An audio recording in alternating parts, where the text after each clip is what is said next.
Looking for a way to connect in the sports world during these unprecedented times? Or you wanted to showcase your talent? Then sign up for a free account at www.watchmylights.com.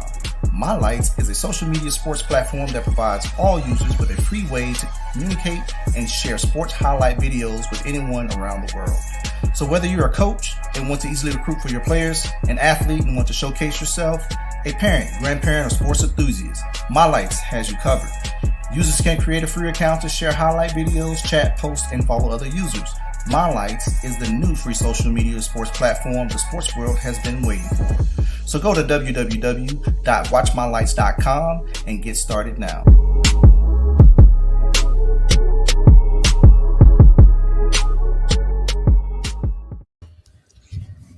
Yo, what up?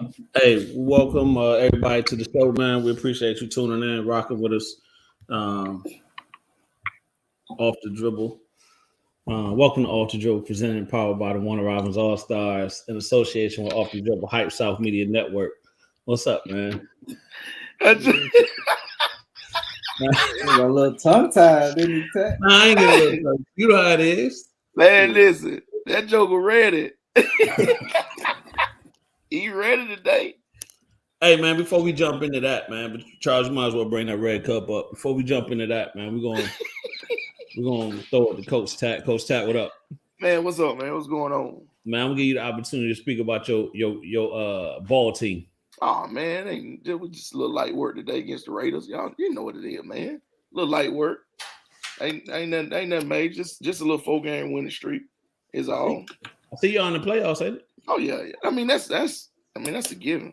That's what y'all do. Yeah, that's what we do. The ball team, man. I mean, there's nothing else like us. Hottest team in the league right now. There you go. Got the Cowgirls next week. So. All right. So what the Cowboys they leading the division, right? Yeah, they leading the division, man. They jumped out to you know how they are in December and in January now. So yeah. As my boy said, accident waiting to happen. That's definitely a real thing. They do fumble the bag, as they say. Oh, yeah, so we're gonna help them a little bit next week. All right, that's what's up. Charles G, what up? Oh man, all good, man. What's your Ravens do? My Rams. Rams, my bad. Oh yeah, we bit up on them Jaguars.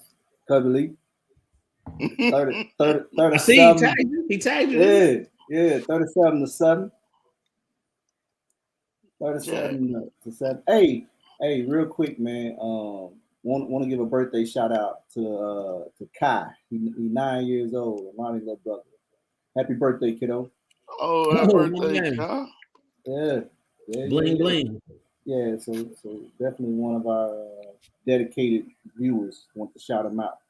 Hey man, happy birthday, Kai. What's my man?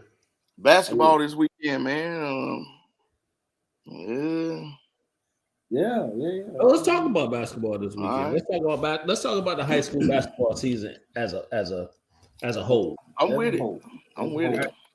So I'm just gonna go ahead and get this off my chest right now. Well, hold on before you do that. Let's congratulate. All right. And viewers chime in as you feel needed. Just congratulate some people first. Coach Arnett, 5-0 right now. 5-0. Rocking and rolling. Coach Q got him going. Yeah, 5-0, man. They beat some quality teams too. Yeah. Shutting down some of them naysayers. Yeah, man. He got them rolling. He got them rolling right now. Oh yeah, definitely shout out to him, man. Yeah, man. Shout out to Coach Buck. Coach Buck got Jones County rolling. Yeah. Got us twice. Then got some. I think got two. They played 2 region games. I think already. So he's 2-0 in the region right now. I think I just seen in the latest rankings too. He in the top state, top 10. Top 10, yeah. Sandusfield, yeah. Sandusfield, top 10. Yeah, man. Shout out to Coach Buck, man. I like watching Coach Buck. Coach Buck, he an old school, no nonsense. Yeah. One thing about Coach Buck knows the game. Yeah. And he has his kids well prepared. So you can look for them. They make a deep playoff run. Mm-hmm. So yeah, man.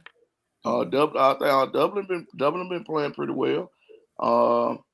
think this week Macon County has some big wins this week as well. So shout out to Coach Rice down there in Macon County. Oh yeah. Shout out to Coach Johnson over at Hoko, the girls coach. He got him going. They rolling too. Northside girls rolling. Coach White's rolling. Coach White, our girls is rolling. Baldwin is rolling as usual. Oh yeah. So some good basketball players in the area, man. No, it is. It is a lot of good basketball playing. Yeah, of good basketball playing. Coach Groove up there at West Side. Coach Waits and Coach T. Coach T, Coach Waits over there at Central Girls. Right, they're playing well. They had a big game. Was it last night? Yeah. West Side. Yeah, West Side? I think it was West Side. Was it West Side? No, yeah, I think.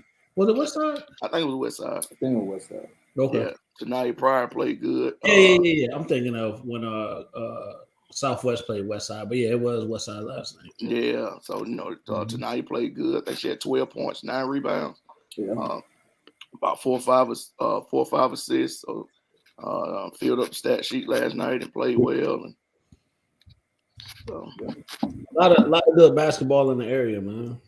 Yeah, man. A lot of good basketball in the area. So definitely congratulations and good luck to all those teams we mentioned. And if we forgot to mention your team, it wasn't, what they say, blame my mind, not my heart. That's old school right there. You like that? Blame my mind, not my heart. Blame both of mine. Blame it on the rain. Yeah, can't stop it. Can't stop the rain. Can't stop it. Oh, well, speaking of your can't stop the rain, I seen your meme out there. Oh, boy, shout out to the one around Dean. Boy, you know I had y'all know. Oh, yeah. Don't let me forget about Big Red now. Yeah. 5 in a row, right? 5 in a row. 5 in a row. Hey, shout out to the Demons, definitely, man, and good luck. So I seen we'll have to get Coach back on here again though, see if it's still some. So I seen on social media, man, it's first time in history. History's being made this year. I think there's 5 or 6, 7 African American head coaches will be playing in the GHSA football championship game. Oh, that's man, big, man. Yeah, that's huge, man. That's big because in a lot of counties, a lot of us wasn't getting hired. In a lot of counties. But when you start having good candidates, well, I can't say when you start having, because it's always been good candidates. But when that starts to happen, a lot of things start to change. In different places. So I mean, it's a joy to see that many coaches playing for a state championship. Yeah, it is. And all at one time. And there's no knock on anybody else or any other race, anything like that. It's just that you don't see I don't think we ever seen this many black coaches, playing for a state championship as head coaches all at one time. No, that's good stuff, man. That's big, right? So Charles, can you I'm gonna put you on the spot right here. Yeah, I know you're working on something, but just listen to this real quick. Can you get us like a some type of machine so I can be like, give it you can drop some of Clues bombs or Clues bombs. Yeah, you know what I'm talking about? DJ Clue, drop a bomb like Funk Flex. Yeah, or like a live hand clap or something like. Can we do that? Man, where Miss Deborah at? I don't know, but shout out to Miss Deborah. She just had a birthday on Friday. Happy birthday, Miss Deborah. Happy belated birthday, Miss Deborah. I ain't seen Miss Deborah ain't said hey or nothing. Yeah, so she probably still partying it up. Oh, okay. Yeah, actually, Erica went up there this weekend. She was up there. She just got back today. Oh, okay. Yep. So, happy birthday, Miss Deborah. There it is, man. Brooks County, Warner Robins, Carver, Columbus, Beaufort, Langston Hughes, Carver, Atlanta, Cedar Grove. That's big, man. Oh yeah, man. That's real big. That's real big right there. So, if you can go out to the games, support. And that's all next weekend. Next weekend, yeah, next weekend. I know we play Saturday, at 3:30. Right. So and that'll be on the what's that? PB, not PBS. What's the local channel? Oh yeah, GB something. GPTV. Yeah. It'll be on. All the games should be on there, right? Yeah, but man, go to the game, man. If you ain't never experienced a state championship game, if you ain't never experienced one in person, go watch it. What they playing at Georgia State Stadium. It's the old Braves Stadium. But I tell you this, I seen some pictures of that stadium. What they did to kind of renovate it for football. It's a nice stadium. Yeah, it is. Yeah, they hooked that stadium up, man. So yeah, if y'all got a chance, jump on 75. Go to the game. Go get you some lemon pepper Lou wings. Some lemon pepper Lou's. And you trying to lure them people over there, man? No, I'm trying to sell them. To order them. Call your order and then go to some lemon pepper Lou's. Sound like we got a new sponsor. I know, right? Lemon pepper Lou's. Wait, so what's up, brother? Oh, hey. Oh, John, brother, I ain't even got now. Alana, you see it? Alana, you see that? Waste, what's up? Cubby, what's nice? The lemon pepper Lou's? Yeah, John, I ain't even got now, brother. I'm gonna just sit up there and I'm staying there too. What up, Dennis? Clues bomb. Yeah, you know what it is. Yeah, he dropped them Clues bomb. Drop one of Clues bomb for him. Ooh. Yeah, man. Hey, man, y'all listen to Charlamagne? I do. Yeah. I can't decide if I like him or not. I mean, he tell the truth. He ain't gonna tell no lie. But it's on the bottom. I'm like, this cat. I meant about the stadium, Kenny. Oh, Cubby, I thought you was over there. My bad, Cubby. There you go. All right, now. Hey, appreciate that, Wason. Yeah, big red in the ball team. The ball team. Yes, sir. 10-4. Hey, man, speaking of Georgia State, man, I went to watch Georgia State play Mercer yesterday. Hey, we actually surprised AJ because he loves some Nelson. Right. And we actually surprised him yesterday to take him up to the game. Good. And watching that, Nelson played real well. They lost to Mercer. Mercer got a good group now. Coach does well. Actually, Coach Buck and Coach Butts was at the game. Okay. But Nelson played well, man. Had 19. Had about 4 or 5 rebounds and he did well yesterday. AJ was excited.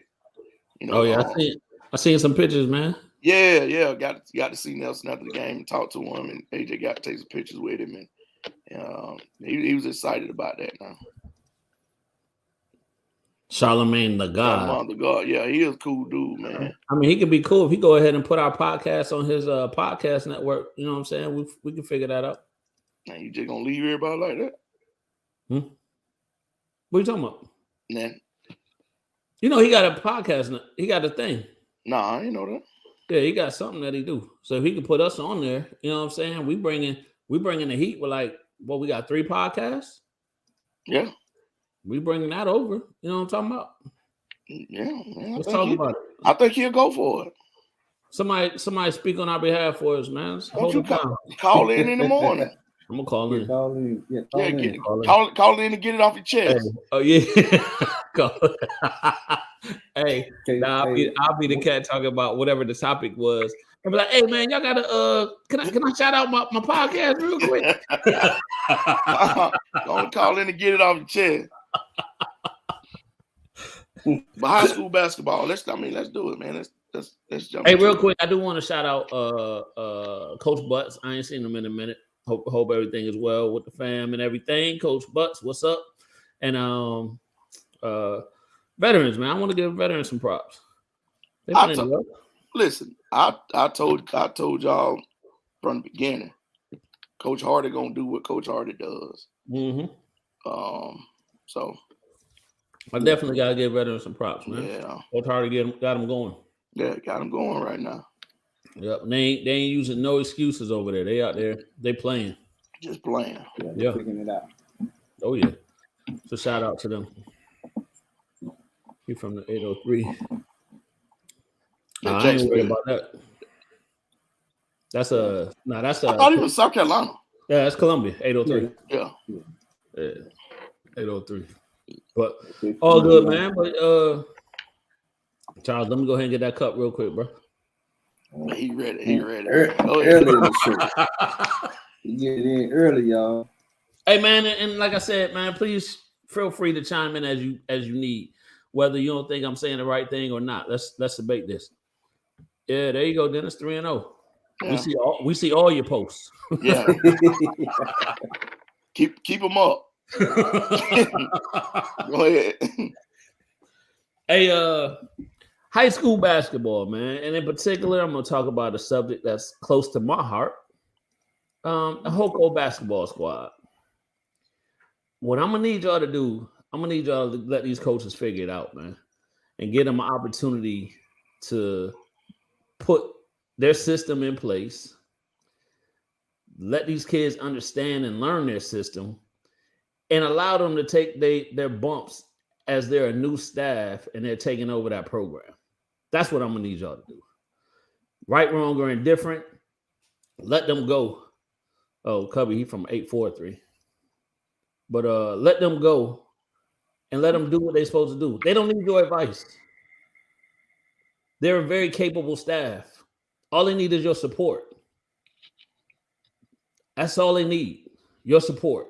Support the program. That's it. They don't need you to give your input, give your thoughts, what should be happening, what shouldn't be happening, you questioning them. Let them live, man. Let them live. And that's all I got to say. And like I said, we can debate it. We can talk about it. If you see me at a game, you don't agree with what I'm saying, stop me and let's have a conversation. But let them live. Give them a fair shot and opportunity to change some things. Understand what they're inheriting. Because a lot of y'all that's out here doing a lot of talking, they only got one freshman playing varsity. All the rest of those kids are already in the program.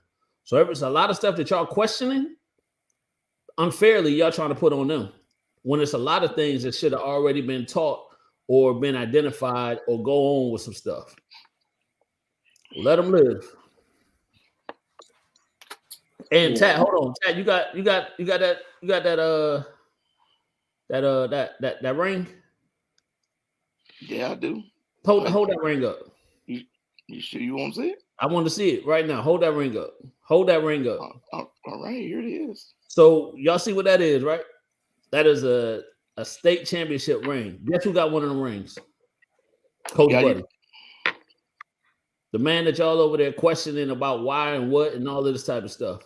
Let him figure it out, man. Well, he's been on the championship staff. He's did his time, his due diligence. Now let this man go out here and just support him.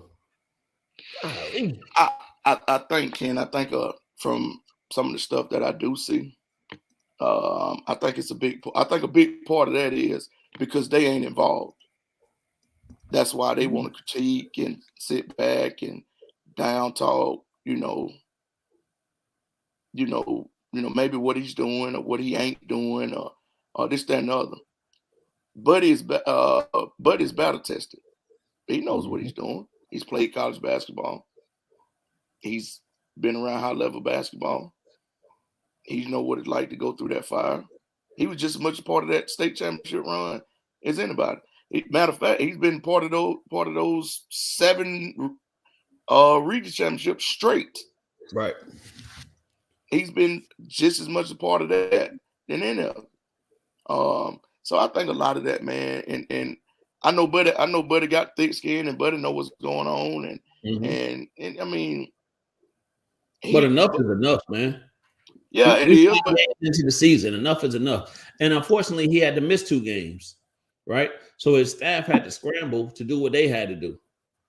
Yeah, but see, don't sit and point like y'all got all the answers because y'all don't, man. Well, they got all the answers probably because the person that they're talking about didn't do too good. It wasn't a problem when the same game was lost and the person scored however many points. You were satisfied with that? Right. But you know, but man, that stuff run off your back. That's what happens when you get in a position that somebody else is want to be in. But nobody else want to tell. Nobody else want to tell that they called to ask for help, and he told them no. And this is the reason why. So just the naysayers, man. Yeah, man. The naysayers. You had to deal with it. And that's even like with Coach Harnett up there at Southwest, the naysayers when he got that job. And why people thought he shouldn't have got it, and this not giving that man support. And he's been able to come out and go 5-0. As in the great words, in the words of Kwesi Reeves Sr., leave him no choice. Right. Yeah. Leave him no choice, man. Just to kind of echo what you said, man, you gotta give any new coach time. Well, right? So and Buddy, like you said, Buddy got fixed. Man, I know this rolling off his shoulders like it ain't nothing. But I'm taking up that fight for Buddy though. Yeah, no, and you do what you do, baby. I'm taking that up because it ain't. I mean, but at the end of the day, it's just not fair, man. You know what I'm saying? But if you watching the game for what it really is, man, they're making leaps and bounds every game. I mean, some of the stuff got to be some of the stuff just gonna take time.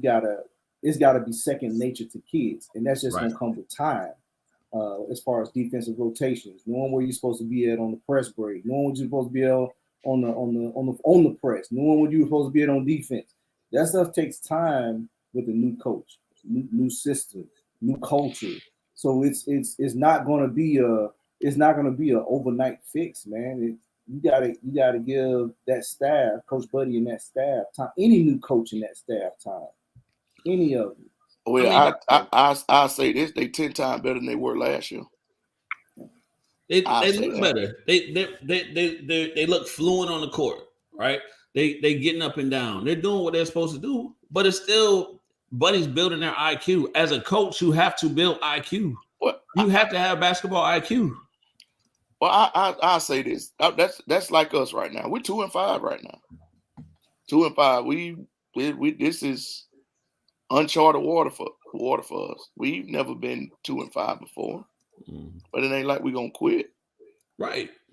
And the thing about it is our coaching mentality hasn't changed. The things that we teach or have taught hadn't changed. It's just things got to be done on the floor. Hey, Miss Deborah. Hey, Miss Deborah. Hey, Miss Deborah. Don't worry about it. Happy belated birthday, as long as you're here.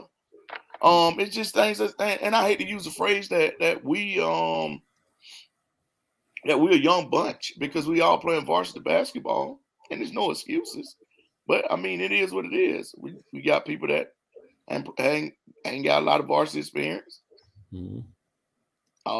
Young kids, but that's no excuse.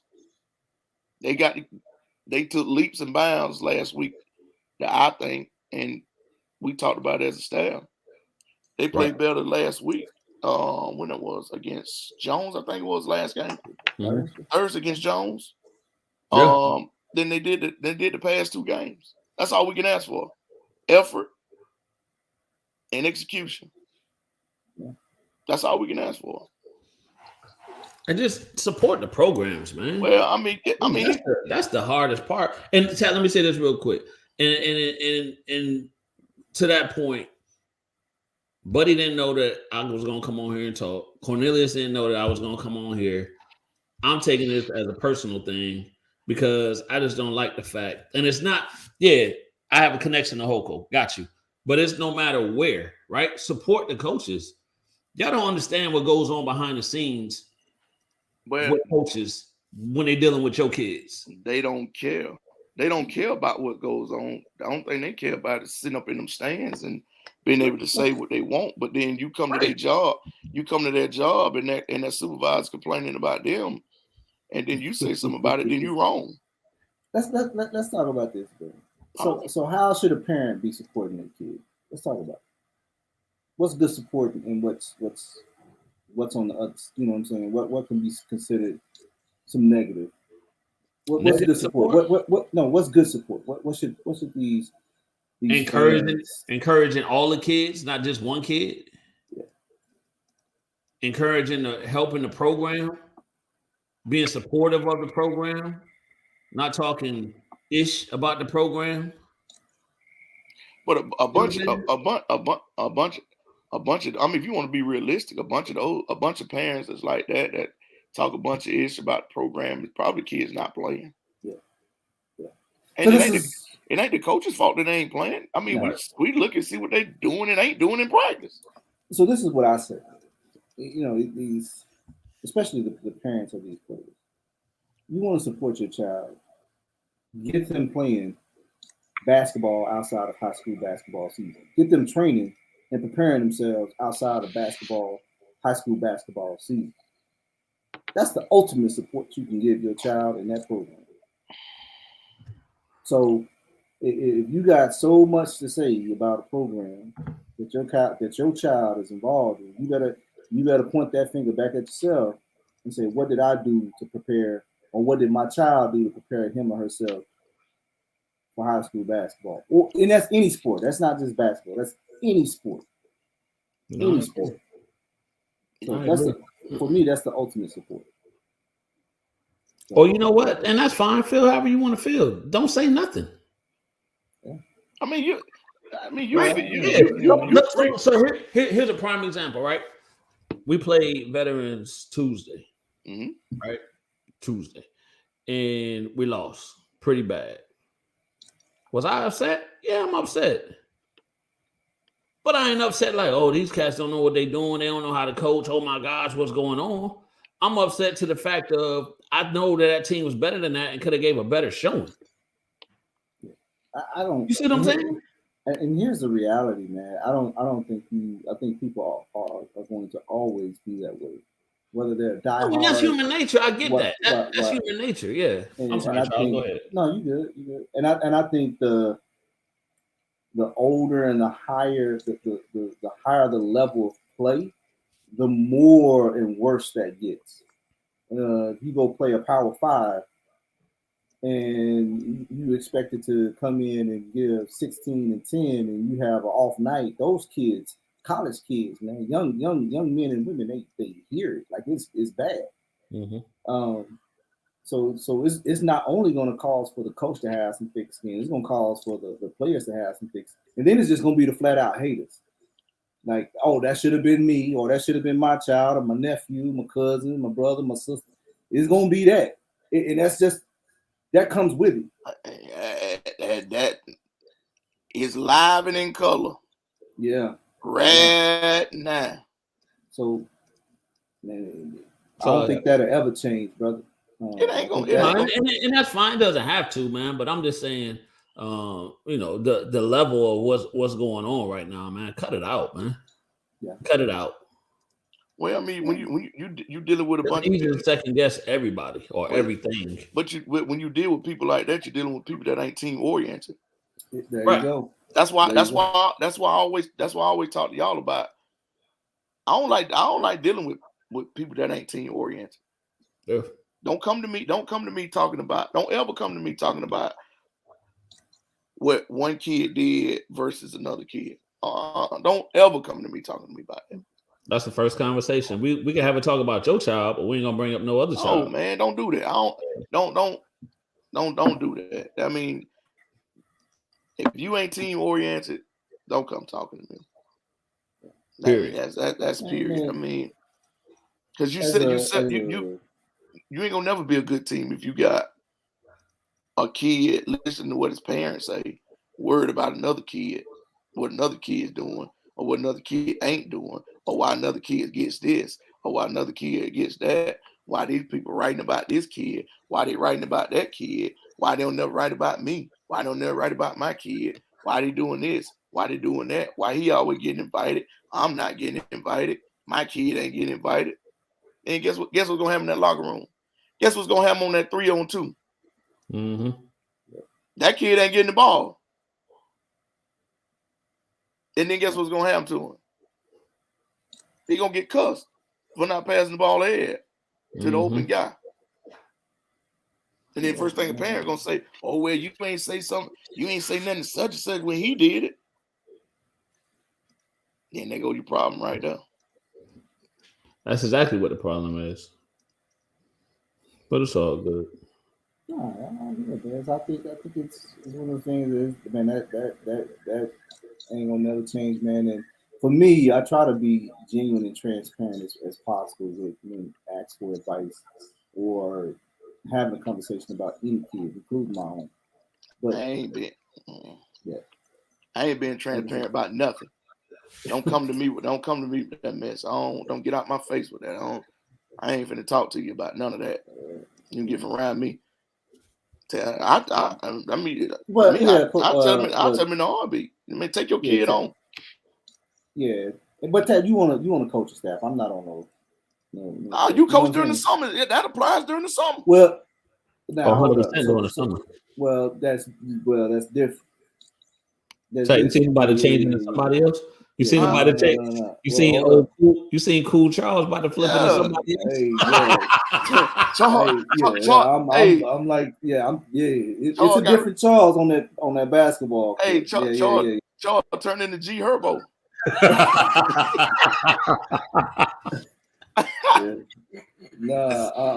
Same thing applies, man. You can't deal with that mess, man.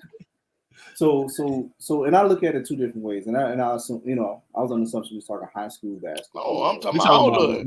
Period, Charles. Basketball, in general. Period. Yeah. If I'm coaching, man, I'll tell you, I don't have too many conversations about other kids with another parent. You got a question here? John Roto. We have paragraph. What you have for the most part is parents who are former athletes who think their kids should be doing this or that. Or a parent who has never played a sport in their lives and are living through their kids, the apple doesn't fall far from the tree. It's hard for coaches to coach when parents are worried. Well, that's absolutely true. But you got a bunch of them out here too, John. I got you now. Yeah, not unwilling. Not willing. Yeah. But you got a lot of them out here too. That's. I mean, I tell you this. It's a lot, and I use Buddy for example. It's a lot of people that Buddy won't let it help him. Is mad because he wouldn't let him help, and that's where a bunch of the negativity comes from. And that's the case with a lot of people in a lot of situations. They are mad because you won't let them help, or you won't talk to them the way they want you to talk to you. In certain cases, a lot of people can tell you, can't tell you. They ain't mad at you because of what you did to them. They mad at you because what you ain't done for them. Hey, so it's funny you say that, right? So on the other side of this apple, I was told that this week. Somebody told somebody else they didn't care for me. All right, why? Well, he really never did nothing. I just that's what I'm saying, man. When you start seeing stuff, like that. People can't tell you they mad because you done something to them. Because you ain't did something for them. Well, let me I'm gonna say this, man. I'm gonna say this. If you mad at me about something and we ain't never had a conversation, I'm gonna still smoke my cigar. I'm gonna sleep well at night, and you ain't gonna be a thought. Man, I can't. Not even a thought in my in that. But here's the thing, though. Here's the thing, fellas. I get it, right? I get it. You feeling pressure. It's the pressure of your child being in 11th to 12th grade. They ain't got no offers. Now that you're feeling that pressure. I get it. If my son got to be in that position, right? And in that exact position, I don't know how I will respond. I would hope that I wouldn't respond and just start lashing out at people. But let me ask you this.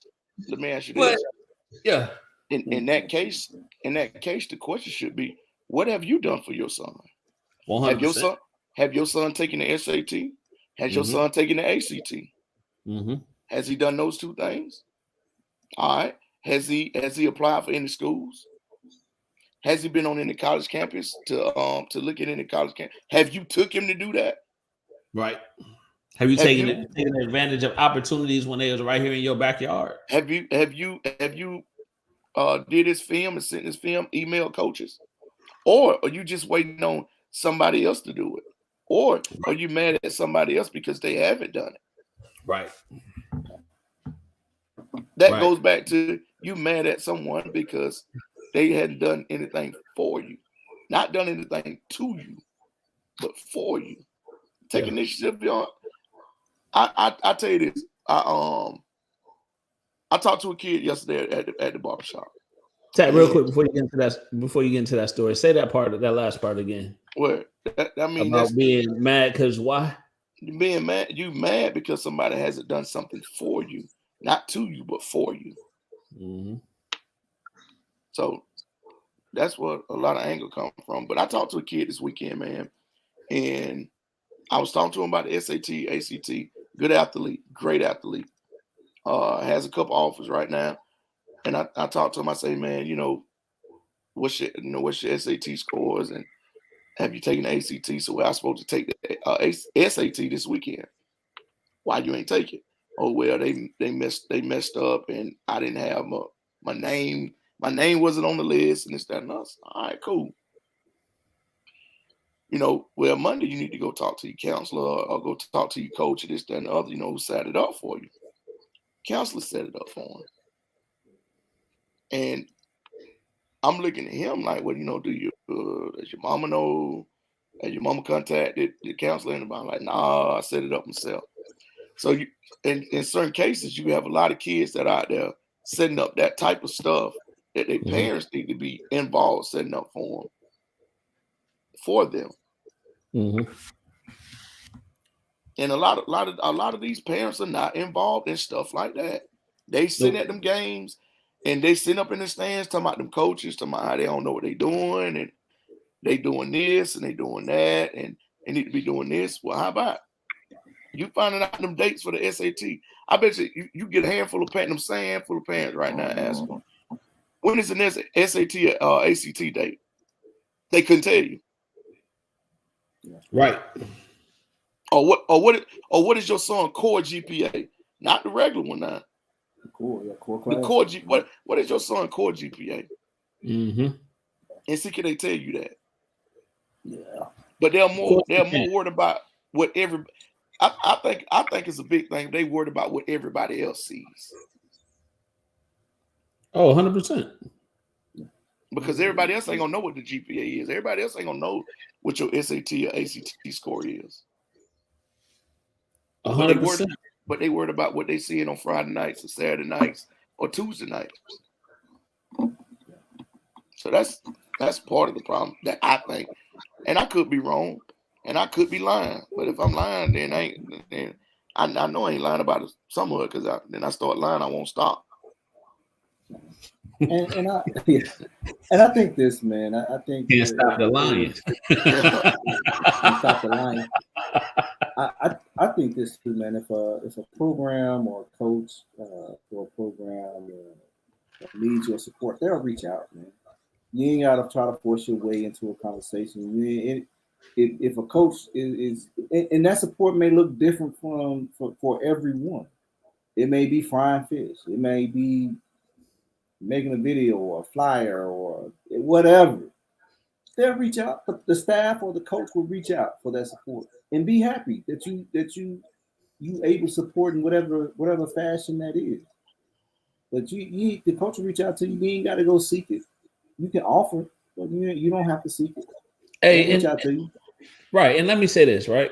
So, and like you said earlier, Charles, it happens at every level. I could be sitting right here and watching a college game or NBA game and question why somebody did something.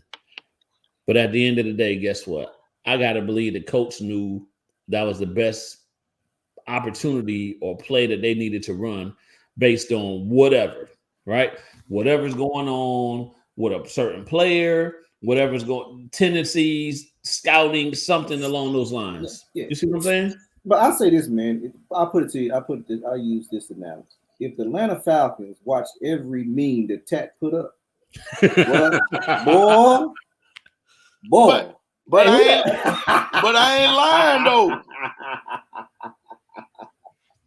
I'm just messing. Man. So and again, right? And to, like y'all said, they have tough skin. They didn't ask me to say anything or any of that type of stuff, man. But just sitting back and watching and hearing and taking notice. Come on, man. We gotta do better than this. It ain't gonna This is a you know, and I don't want to bring race into it, but this is a young black man that got an opportunity to lead and being put in a great position, and we tearing this man down instead of helping build him up. Trying to anyway. Man. Yeah, man. You know look, man. I like what Buddy doing. I like what all the coaches in the right, and that's what I'm saying. All the coaches, get it how you live. Yeah, so it's not an easy task, man. Building a program. You know, I do believe there are coaches who out there that's just, you know, they just coach when it's time to. They coach basketball when it's time to coach, and then I think there's the ones that actually that are running the program. And my hat goes off to them cats that's putting in that extra work, man, and going that extra mile to make sure their team is where they need to be when it's time, when region plays start or whatever the case may be. So my hat goes off to them. But we do got a question though, man.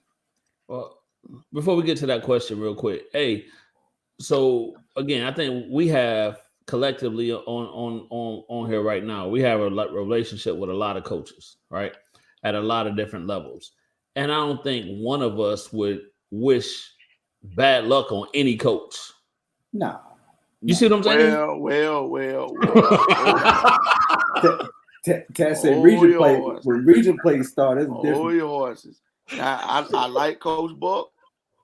I like Coach Buddy. I really do. But when we get in between those lines, no. Right. I ain't gonna say good luck. They might say good luck. I might say, all right, bad luck. I'm just saying. Now. That's what he's sitting across from. But generally, overall, if we ain't going head to head with somebody, oh yeah, I'm all for it. You see what I'm saying? Yeah. If we play Coach Arnett tomorrow, bad luck. That's my boy. But hey, bad luck now. Bad luck, Coach. I send him a text message. Bad luck. Bad luck tomorrow. No, man. All right, man. Let's get to this football players. I think Coach Gorman is eyeing some to come out and help us. John, you want to know the football players? Or no, I don't know. I don't think he got the football players. But I think he got a couple in mind when trials comes around, when they take care of business. Saturday. There's one I'm looking at. He could be a game changer once he get his feet and his basketball acumen up under him. Is he gonna play though? I don't know. That's what I said. Yeah, I'm waiting. Right. That one now could be a game changer. That could be. Yeah. That backcourt would be woof. Yeah. Well, I'm thinking of somebody else too. I know. I'm thinking about somebody on that defensive line. Oh no, he done. You think so? I'm thinking of that. He was done last year. No, he wasn't. Vic? Yeah. Vic didn't play last year. Yeah, he did. Vic played last year. Well, you had that red cup earlier, they didn't. Ooh, me? Yeah, Vic played last year. Vic played last year. He sure did. He had like 26 right. He had like 26 in the region championship game. Yeah. Well, him and one more I'm looking at then. Man, you got to try it first. One more I'm looking at. So we'll see. To be continued. CF. This is initials. I know who you're talking about. Yeah. That could be a bouncy. Yeah, man, and a dog defensively. Yeah. Sheesh. We're gonna have to see. Yeah, that could. Speaking of which, man, girls basketball. Tap, changing the subject. You see him real smooth. Oh, Some people going. Hey, some people going to look up the football roster, looking for CF now. Yeah, I know, right? Got to try, man. They got to try out. Yeah. And I don't. And here's the thing, people. I don't know what's going on in Demon Nation over there. I don't know. I don't know what's going on there. Tat keeps that very close hold information. He don't share that stuff with us. This is just a kid that. This is just a kid that we have been watching for years and years and years, and we know what he's capable of. Who look good in the summer? Yeah. I tell you this. We've Gabe has looked good.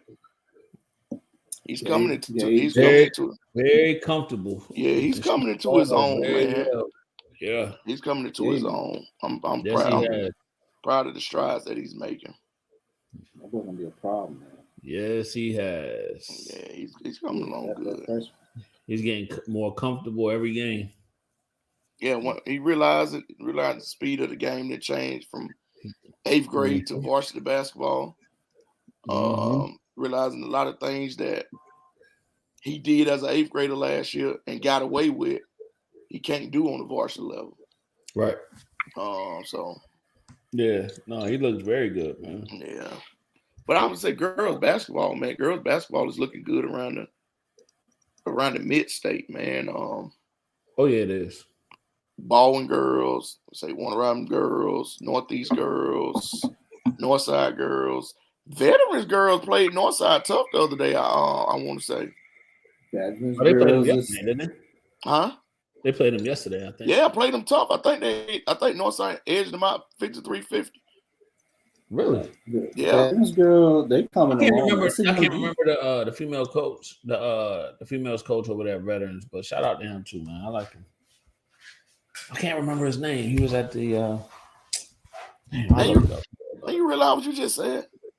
The females coach at Veterans. Okay, I guess I heard that wrong one. The girl coach.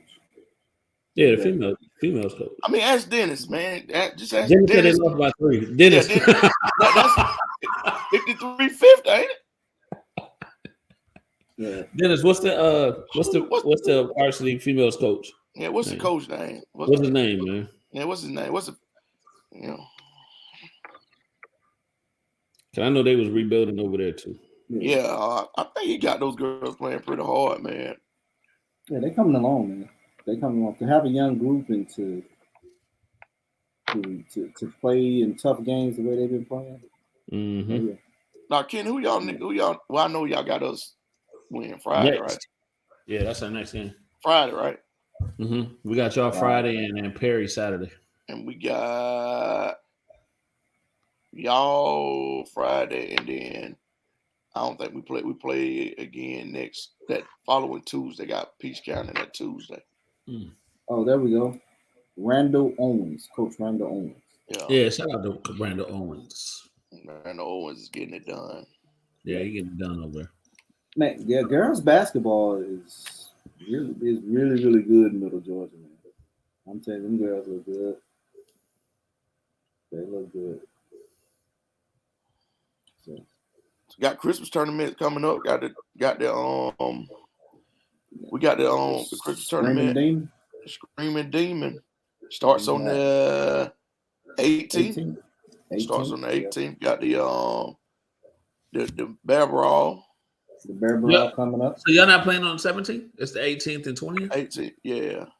That's Saturday and Monday? I think so. Okay. It's Saturday, Monday, and Tuesday. Oh, so y'all the 18th through the 21st? Yeah. Well, 18, 20, and 21st, because that Sunday be the 19th. Yeah. And then we going, the Bear Brawl is the 17th, 18th, and 20th. The Bear Brawl. Yeah, 17th, 18th, and 20th. So season moving right along, man. Yeah, season move, man. I'm telling you, once basketball season starts, that thing get to rolling, man. Bro, who you telling? It's between that and then middle school gonna start up here at the beginning of the year. And shout out to Brad up at EYA Sports. They already got a tournament in January. They got a middle school MLK weekend. I think I seen that flyer. Yeah, I seen it today.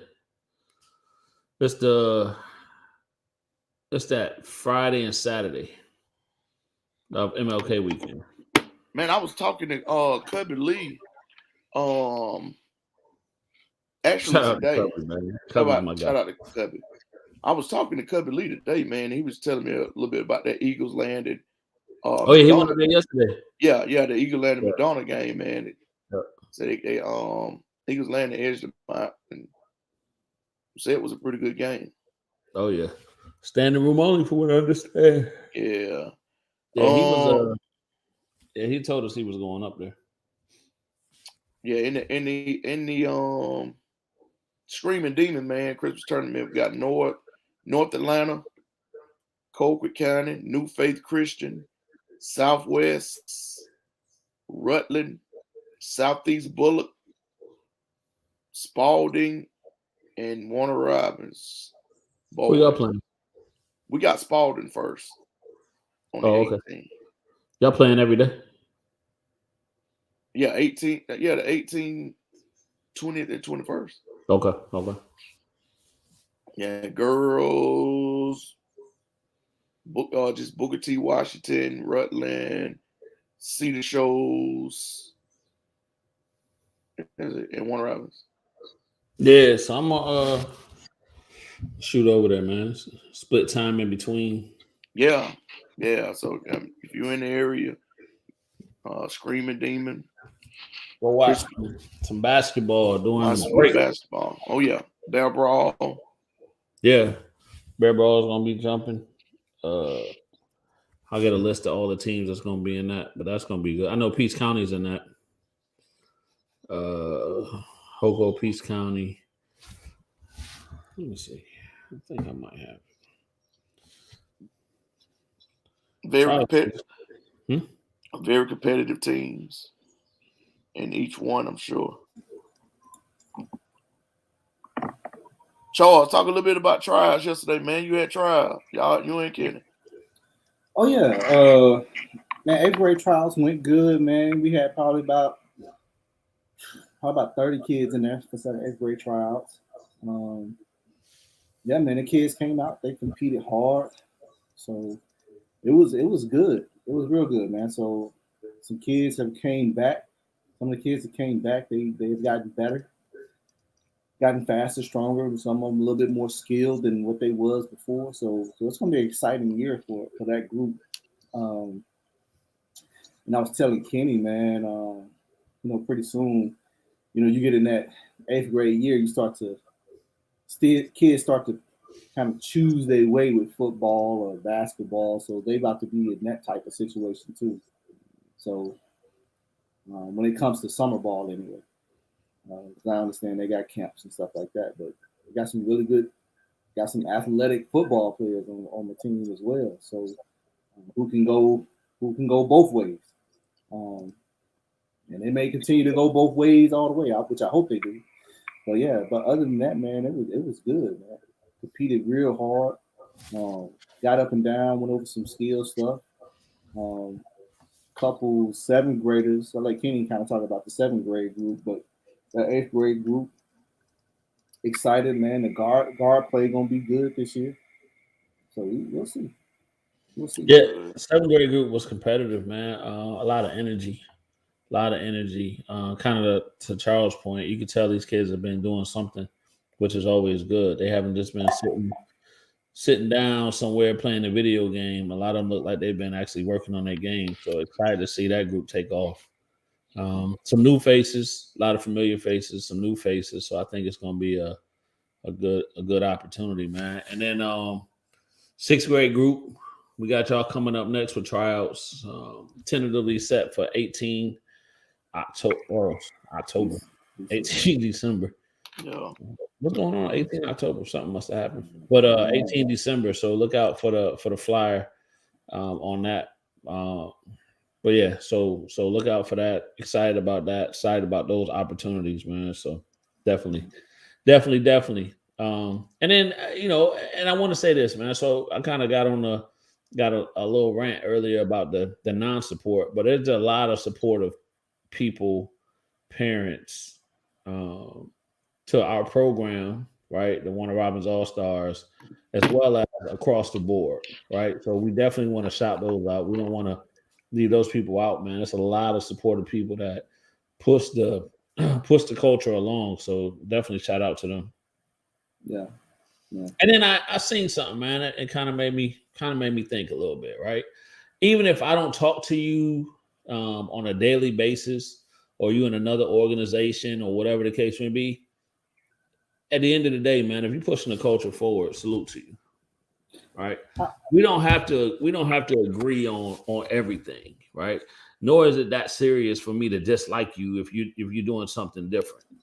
You're doing what you do to push the culture. So salute to you. Salute. Keep pushing the culture forward. Kyle, what's up, Sandy? Kyle. The Sandman. What's up, Kyle? Love you, brother. Man, did y'all see Kyle? His event was this weekend. Yes. Did y'all see his shoes? Yeah, I did. He had them sandal spills. Had them sandal spills on. Kyle, I need to get me a pair of them sandal spills, man. Yeah, I need a pair, size 13. Yeah. Send them my way. Oh yeah. Hey, I'm gonna say this too, though, man. Real quick, Charles. Kyle, sorry we couldn't get up there, brother. We was locked and tied up in games this weekend, man. But definitely salute to you for what you're doing and pushing the culture as well, brother. Yeah. So I'm gonna say this about trials too, man. And I'm speaking for me. You know what I'm saying? How I say this? I mean, you can speak for me too, as long as you ain't gonna say nothing crazy. It might be crazy. It might come off crazy. The Sandy Spill ones, aka one and only exclusive. One and only exclusives. I got you, Kyle. I like them. I like them. Hey. Absolutely. Hey, go check out the rankings. Kyle just dropped the rankings too. Yeah, he just dropped them rankings. So I'm gonna say this, man, about trials, man. So the parents was in the gym, and if your child was struggling in the gym, now when I call you, don't be surprised if it goes not in favor for your child. Right. But you seen what I seen. I'll say that much. You seen what I seen. And the objective for this group, for this organization, is to be competitive, not only in games but in practice. Yes. In practice, because that's where it starts. If you ain't competitive in practice, and if you play for me, you already know there's gonna be some cussing and fussing. And we talking about practice. We talking about practice. So yeah, this is, as they say, I am Two-Face, and you see this Charles, and then you see me on the court, you probably will see a different Charles. It's night and day. He like Ghostface. Face on, face off. Yeah. Right. Hey, let me say this. And you finish, Charles. Go ahead. Yeah. I'm finished. Back to Kyle Sandy. Kyle, you and as I say, man, you're doing a great job of what you're doing, and that's the same thing that goes for him. He get a lot of backlash for the stuff that he do and his rankings and all this type of stuff and stuff that he's taking his time out of his day to do. His own opinion, and but Kyle, man, we salute what you do. Rankings, that's based upon what you see. Keep doing what you're doing. We're gonna always support. Oh yeah. Oh, 100%. Charles, I just shot you something. See if you got it. Yeah, we're gonna always support you, man. Oh yeah. We got Yeah. Hold on, Kyle. Hold on, Kyle. We're gonna see if we can. Don't go nowhere, Kyle. Yeah. No, don't go nowhere yet, Kyle. I like them. It's Sandy Spiel one. Killing it.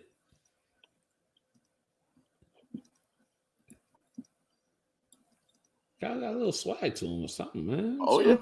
Oh yeah. Checking out his fit, as the kids say. Look at It's Sandy Spiel one. Yeah, he got the logo on him. Oh yeah. I seen that. I said, "Boy, Kyle killing it out there." Yeah. Need me a pair of them. And by the end of the night, he gonna have all the stats from every player. Yeah. A timeline during the game, and everything, man. Oh yeah. I don't know how you do it. Hey, watching that cat on the just watching those games, the way he take notes and all that stuff, man. Yeah. Very detailed. But that's why he had an outcome of the rankings and that's why he's so knowledgeable about when he put out. The thing about it is he don't just put out rankings and there you have it. A day or two later, you can go listen to him talk about the rankings. Yeah. You know what I'm saying? To break down each classification of why who's ranked where. Right. You know what I'm saying? Based off seeing them, not based off hearsay, just based off seeing them. Yeah. So I mean, I think that's what separates him a lot from a lot of other people to me, and that's my personal opinion. He's coming with fact base. Yes. Right. So agree to disagree. We talked about that before, and that's cool, right? Everybody got an opinion. Gotcha. But what he's doing again is fact based. He's coming. He's presenting the facts and saying, "Hey, this is where I'm ranking these teams at." Well, not only that, man. To have his own podcast to sit there and talk about each classification and why they're ranked, what they rank, who rose, who fell, just stuff like that. Then you go on and you're talking about 2 or 3 players from each team that's ranked. You know what I'm saying? You got a top 10 for 7 classifications. And you talking about kids from every classification. Sandy Spiel. Yeah. Sandy Spiel, man. If y'all ain't never seen, y'all go check him out. Sandy Spiel. Spilling and dealing. That's right. Spilling and dealing. He gonna post your rankings on Sandy Spiel and then he'll hit you with spilling and dealing to tell you why they're ranked. And all that stuff, man. Does a great job. Spilling and dealing. Hey man, shout out Kyle. Keep doing what you're doing, man. Oh yeah. Kyle, what was you saying? When you cut somebody, you cut them? Don't be mad at me. Is that what I said? Yeah. I don't know if I said all that, KP. But we'll roll with it. Yeah. Nah, it's just one of those things, man. I think it's as you know, you guys know even better than I know because you guys have experienced it. That 8th grade to high school transition is tough. It's tough. And there's only a few ways to get ready for that transition. And still, you'll never know if you're fully ready for it until you put in that fire. So this is a year I can't play with you. That's basically what I'm saying. I can't play with you. Because I went through that last year, Charles. Yeah, no, you're on point, bro. Any high school coach, they get and I take it personally because you're a product of mine. And I want to make sure that I'm doing what I'm supposed to do to prepare kids that are taking it serious and saying, hey, this is what I want to do. Hey, so I take that personal. I'll take that person. Charles, that's a great point, man. So I mean, let's throw this question out here, and viewers, y'all chime in as always. What is playing travel ball in the summer supposed to do for you? What's the objective of playing travel ball? Depending on your age group. That's Let's fair. say, oh, right, That's okay. fair. So let's say as we're that right. So let's say going from let's use the window of seventh and eighth grade. So your seventh grade summer, your eighth grade summer, going into high school. What is that supposed to look like for you?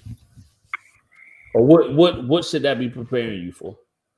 And I'm using those two windows to see, okay, from seventh grade, you should be here, and now we're going to transition here because ultimately we're getting you ready, right? So in that window, we're kind of getting you ready or hope to be getting you ready for high school basketball. Yeah, and that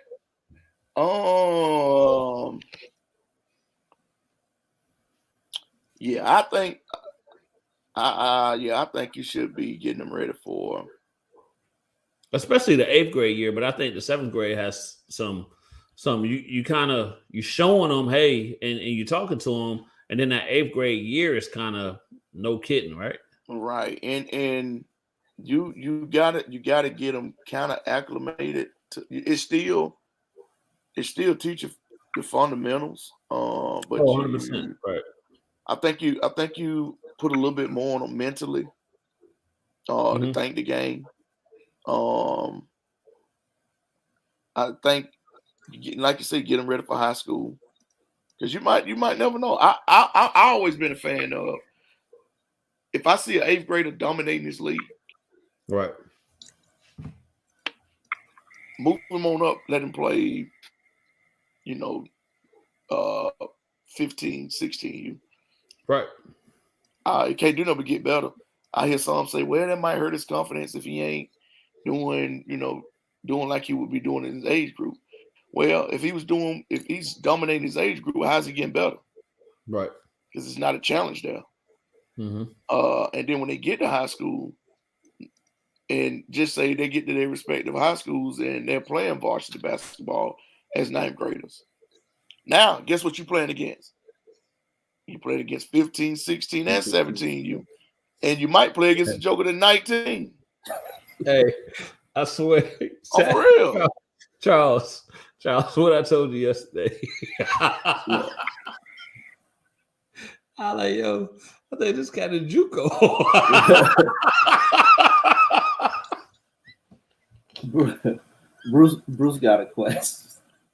Bruce got a question. That's what Bruce said. He said, my son plays both football and basketball.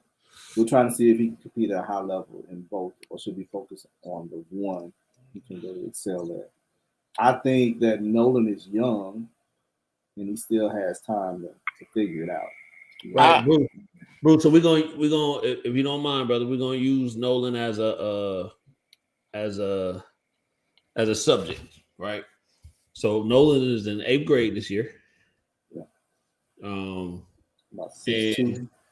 About 6'2". Still developing as a basketball player. I've never seen him play football. From what I understand, he's a hell of a football player. So with that being out there, I don't know if we can you make the call on that? Is it too early to make the call on that? And then I guess the other part of that is, what does Nolan want to do? Well, I'll say this, and I use Victor Burley as an example. Mm-hmm. I've always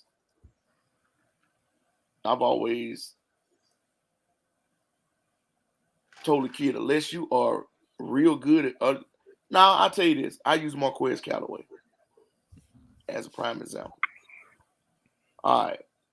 Marquez excelled at both sports. He started as a freshman in basketball. He started as a 10th grader on varsity in football. But he excelled at both. Mm-hmm. Now, if he's if Quez was in the 11th grade, going to his 11th grade year, and he's just standing on the sideline for football, and he's a basketball player, I'm gonna tell him, hey man, you need to be in this gym. You know what I'm saying? Mm-hmm. Or if he's going into his 10th or his 11th grade year and he's excelling in football and ain't panning out in basketball, so man, you might need to stay out on that football field because that's your ticket. So let me throw this in there, right? So with the politics of football down here, right, and understanding what that is, and hearing the stories and the conversations about, well, if you ain't playing football, I ain't gonna let you play basketball and all this type of stuff. That's real. That's right. real. So how does that play into that decision as well? Well, that's when parents got to become parents. Mm-hmm. That's when parents get involved. Because I mean, it's people, it's coaches has done it in the past. Right. I tell you, Nelson Phillips is for one. They told Nelson Phillips at Northside, if you don't play football, you can't play basketball. He left. Yeah. Mm-hmm. I don't blame him one bit. I mean, simple as that. But I mean, it's a. I don't know, man. You can't really make a kid. We ain't never told a kid, man, look, don't go out there and play football. No. Right. You want to go play? All right, that's fine. Go play. But you ain't coming in this gym until football's over with. Right. Yep. Right. Because if that's what you committed to do, then that's what you're gonna go out there and you're gonna do. It ain't no going out there and then you're gonna stop when basketball season starts and now you want to come in the gym. No, you're gonna stay your tail out there and you're gonna play till it's over with. Yeah. So that's kind of what happened with the opposite with me. So the football coaches asked me if I wanted to go play basketball. You might be right. You might be right on that one. Hey man, have you thought about basketball? Yeah. No, I think to answer your question, Bruce, I think for Nolan, I think Nolan has time to figure it out. And once he gets to high school, you can see how he's developing in both and make a more informed decision. But the thing is with Nolan is his position though. Like what he would do with basketball is keep him in shape. Yeah. You know what I'm saying? Yeah. And let us say this about Nolan. Nolan is hardworking. Nolan is gonna go out there and get it. And shout out to Bruce as being his dad and his mom that certainly pushed him to new levels. You see what I'm saying? They're not gonna sit back. They understand what the process is and they're supportive. So when we talk about supportive parents, Nolan has supportive parents that understand, right? So, when we talk about the coaches, Charles, I think, does a great job communicating with all of his parents to let them know where kids are at, what his expectations of these kids are, and how they can get there. And I have to salute Bruce and his wife. And I Bruce, forgive me for not remembering your wife's name off the top of my head, but you all are supportive parents in that essence, right? Y'all sit there, y'all understand what the process is, and then y'all work to get better. So definitely salute to y'all. Let me say this. That's yeah, no, but go ahead. Yeah, Angela, that's right, Angela. I'm sorry, Angela. I told you, Angela. Yeah, and I'm gonna put that group on notice.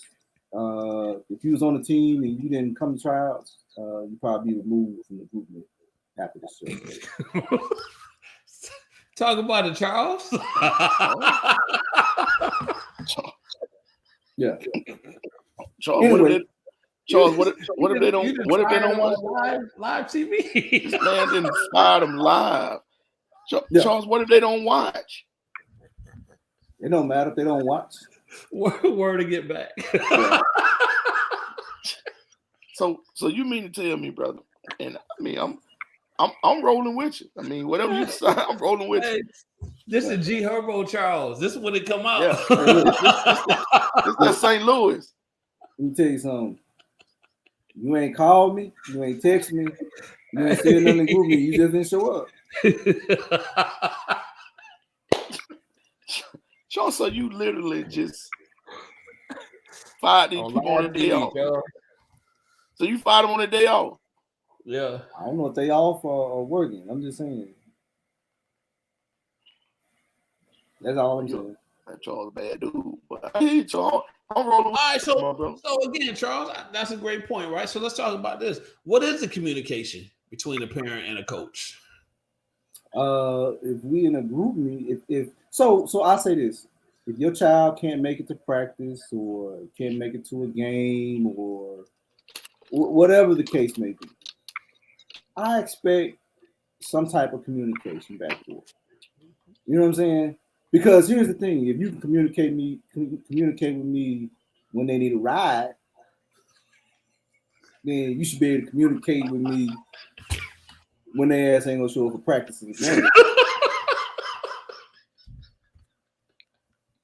Just saying. Talking about the Charles.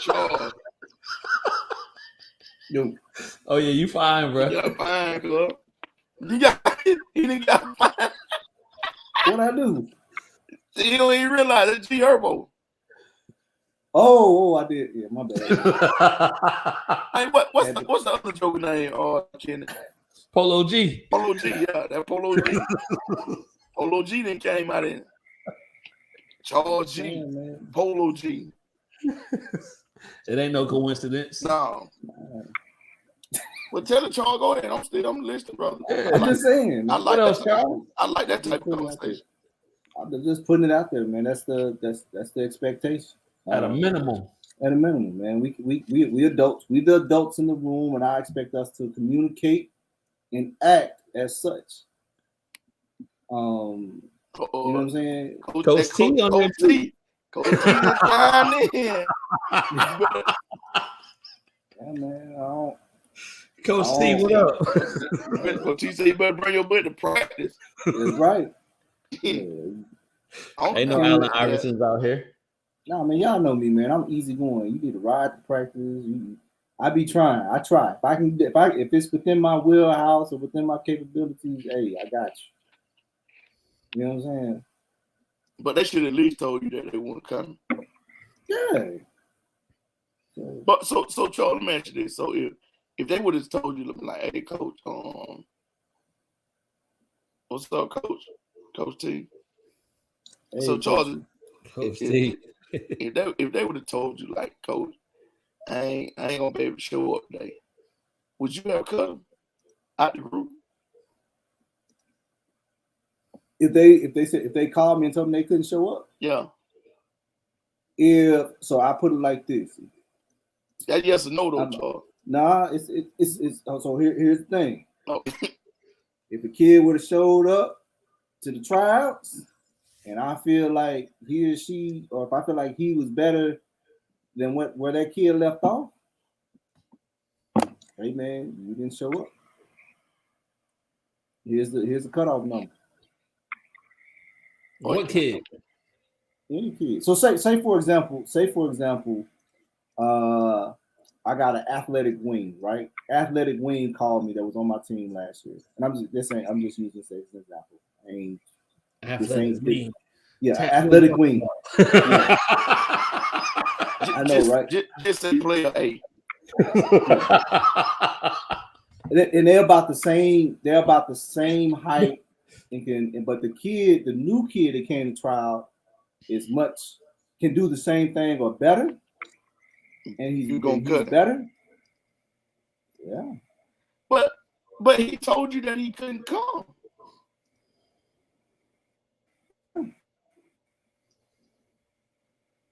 Well, unfortunately, I didn't. Fortunately, I didn't have that issue. Nobody told me they couldn't come. Charles, I know, I but I'm ain't got just to deal with it. Charles, hold on, Charles. I'm on your team, and I say, hey man, I can't. My mom called you and say, Charles, I can't come today.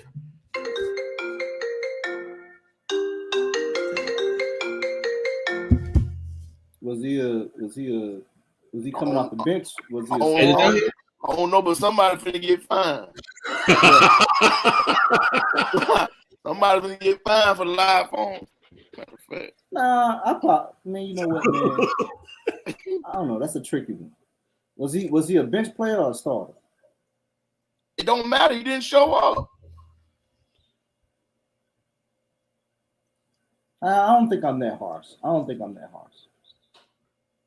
If you committed to me, and you know what I'm saying, and you've been communicating well with me all, I don't think I'm that harsh. Man. Let me ask you a question then.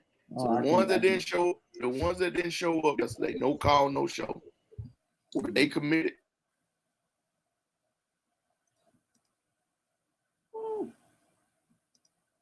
I would say yeah.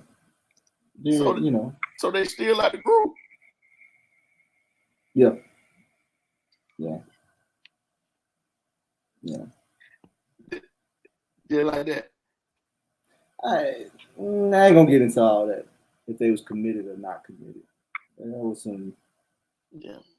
There was some suspect times, I would say. Well, do what you gotta do, brother. You got to move on. You got the kids that's supportive and showing up. So, but like you say, man, you as a coach, especially with travel and volunteering your time, man, you really want to focus on kids that want to be there and parents that are committed to what it is you're trying to do. It's very hard to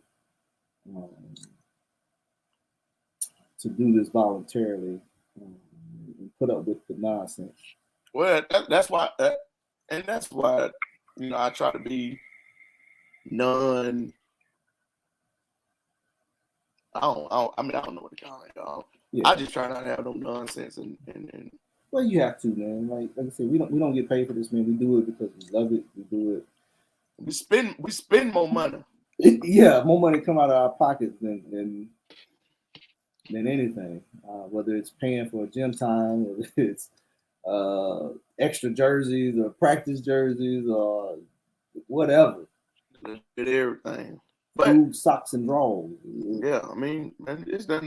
We ain't complaining, but I mean, it's just no, and I enjoy it. I genuinely enjoy it. You know what I'm saying? So seeing kids develop, I wouldn't ask to get paid to do this. I do this because I like it. I'm gonna continue to do it, even when my kid is gone, and I'll still be here coaching because I enjoy it. And I think that's what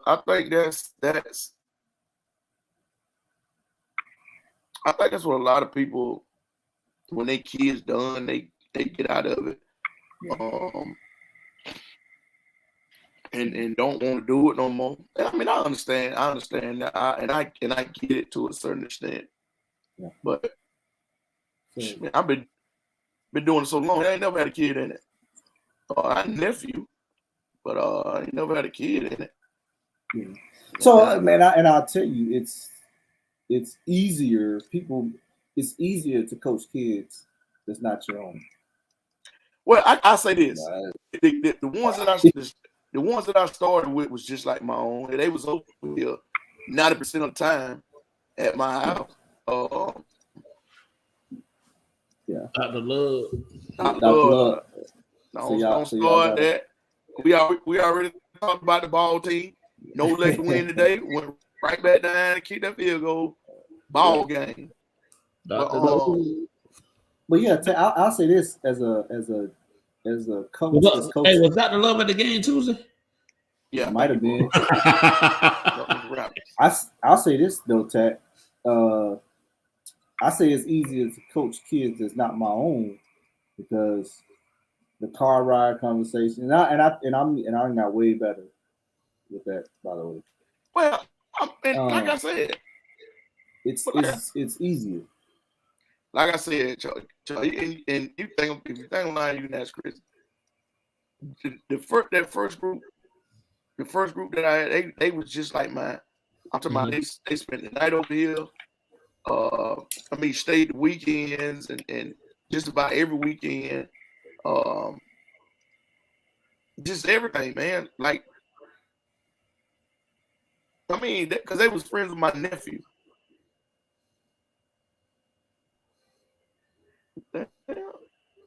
He said Melo need to be drug tested. He balling. Melo need to be drug tested. He balling out of his mind. I think John can start some stuff. But yeah, you trying to get me on my soapbox, John? Don't do it. But yeah, they and like I say, the car ride.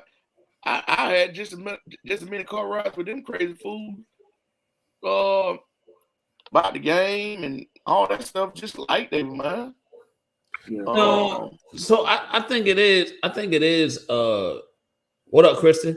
KPB Designs in the building. Coach Owens. And Dro, his internet lagging over there, bro. Yeah, he's behind. Be a cool butt. He just dialed in. I don't get all cool butt of it. Internet too. Cool butt got new internet, man. Falcon be losing. Oh, had a rough year, boy. Hey, he happy about Alabama though. Yeah, he happy about that. Yeah. Which I didn't realize he was an Alabama fan. I thought he was a UGA fan. I'll tell you. Which I said yesterday, I didn't care. I had memes lined up for either one that lost. I had them lined up. Whichever one lost, I had them lined up. Hey, are they memes or they memes? Memes? I heard somebody call them memes the other day. I started cracking up. Memes is spelled. I ain't never heard called memes. This cat was like, I was on the memes. I said, what y'all think about that game, man? I think Georgia thought they were like, whatever. We still gonna be in it, whatever. Now, do I think they wanted to win, but I don't think they was pressed that they lost. Didn't one of their receivers Alabama receiver went down. Okay, yeah. I think Alabama just out toughed them. Right, Alabama had more. Alabama was more pressed to win that game than Georgia was. I think Alabama was more tougher than they were. I don't know. If everything play out right, they'll play for the national championship. So, but I don't think Georgia beat Michigan. You don't think so? No, I think Michigan will be tougher. Nah, I think this definitely woke them up. Yeah. Don't say ain't tell you. Michigan gonna mess around and be a blowout, bro. Don't say I ain't tell you. That's gonna mess around and be a blowout. Don't say I ain't tell you. Michigan is tough. Yeah. No, I ain't saying they're not, but I'm thinking I think Georgia's gonna make adjustments. Yeah. Probably get them fired up, cuss them out. They'll be all right. Hey, so can we go back to something I was just talking about though? About coaching your kid? Yeah. Man. So, I think it is hard to coach a kid. I think because so I think it's hard for some people. Let me say that. Right, when you're trying to be, I don't want to use the word fair, but when you're trying to be whatever across the board and give everybody an opportunity, like if your kid is a dog, right, it can just go. But if you're like, I know my kid can go, but you know what I'm saying? Let me make it seem like I'm trying to. What's that phrase we heard before, Charles? Daddy ball. Yeah, daddy ball. Yeah. It's always in the back of your head. Right. Yeah, it's a real thing. I'm gonna tell you this. Well, maybe it's planted in your head, so that's why you think about it. I mean, and you can ask Chris, she'll tell you. My nephew, I love him to death, but he wasn't the best basketball player. Right. He wasn't the best basketball player, and.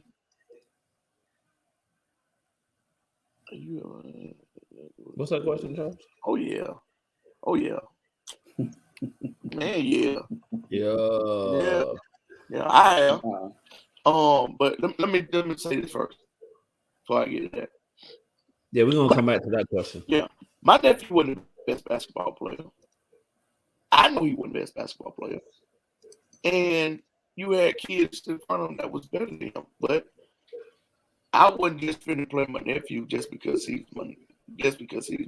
He was gonna have to earn it. And excuse me, that's the same way if I coach AJ. He got to earn it. If he wasn't doing what he's supposed to, or if he wasn't betting the kid in front of him, he wasn't gonna play for the kid. So, well, what happens what happens when your kid is one of your better players? So, Tat, I think for me, I'm harder. I'm harder on. It's a different expectation level. Yeah, but see, I'm talking about when I had this group. Did you go to Coach Buddy's house? Coach Buddy, what? You kind of lagging a little bit there, my boy. You got some lag going on right now. Yeah. How y'all hurt me then when I said it right now? We can hear you, but your face ain't catching you. No, that's y'all. That ain't me because I got all my balls. I got all my balls. I'm looking at it right now. I got all my balls. That's y'all. You got another thing. You got another app open on your computer? No, man. I got all my balls. I'm looking at it. Am I still like? Yeah. You said, "Hey, this is what you look like." Still, man. Can I look am like I still like it? You said, "Am I still like it?" Man, can I look like it for real? Yeah. So y'all saying y'all look straight, and I'm saying like.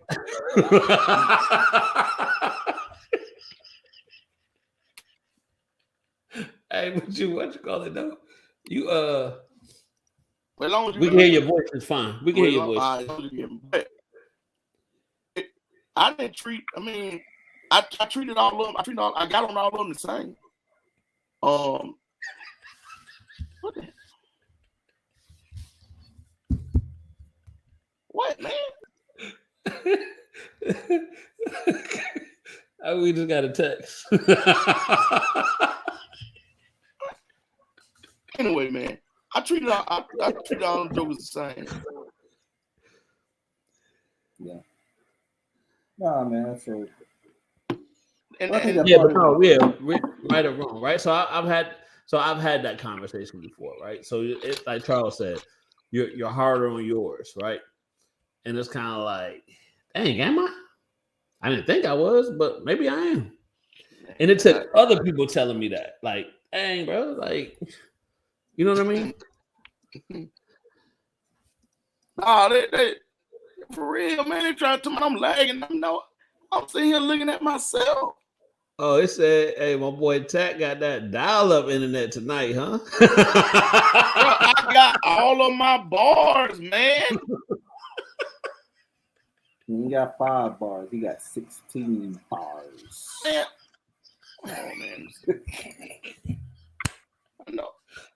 Spit some of that hot fire, man. I know. Pay the internet bill because the TV still on.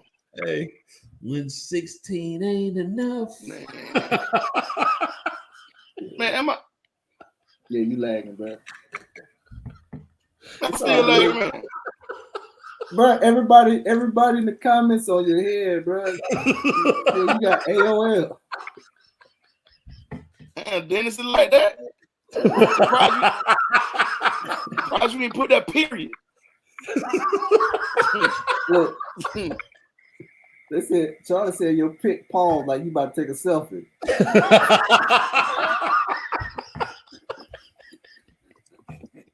Oh, y'all for real? Yeah, man. Man, now y'all not. I might have to log off, come back on. Say, go and log off, come back on, man. See what for real, man. For real. Yeah.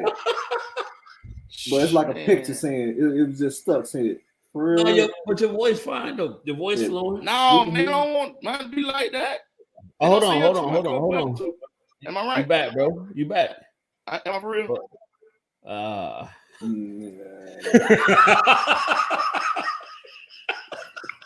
Kevin,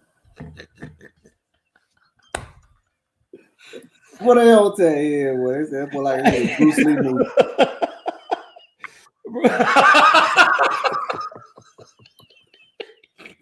I'm gonna kill you. Wow. Mouth moving fast. Mouth said about 18 words. He only said 3. Kill you. What? Oh man. Bruh.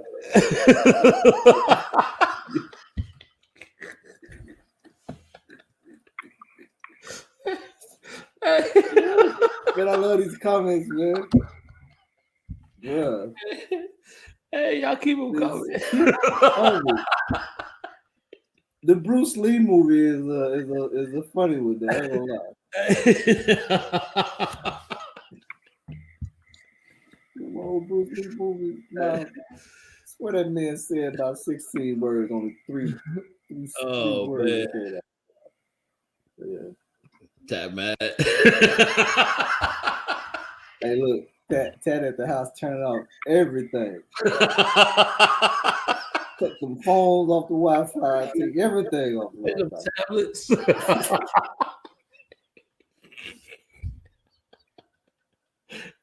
Yo, we might not see Tat for the rest of the show.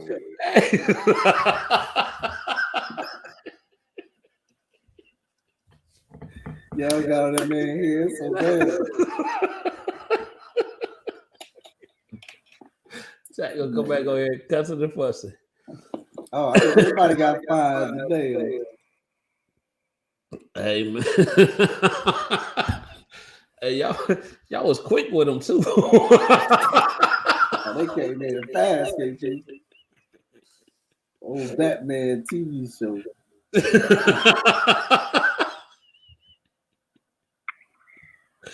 Oh man. Here you go, KP. Here you go. Watch this one.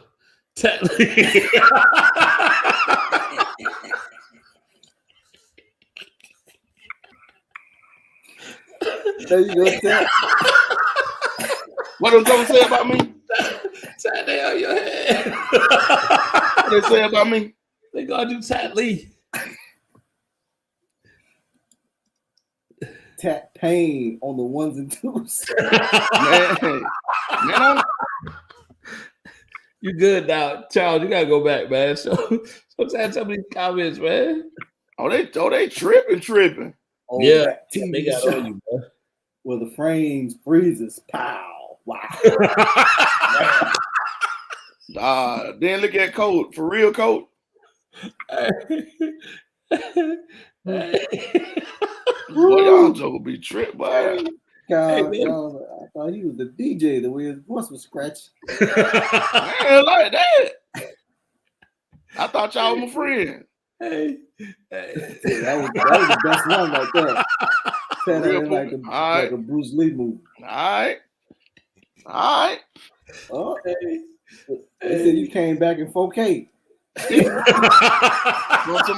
thought y'all were my folk. Okay. Thought y'all were my folk, man. All right. See how y'all do me? Well, y'all dirty, boy. Y'all some dirty jokers, boy.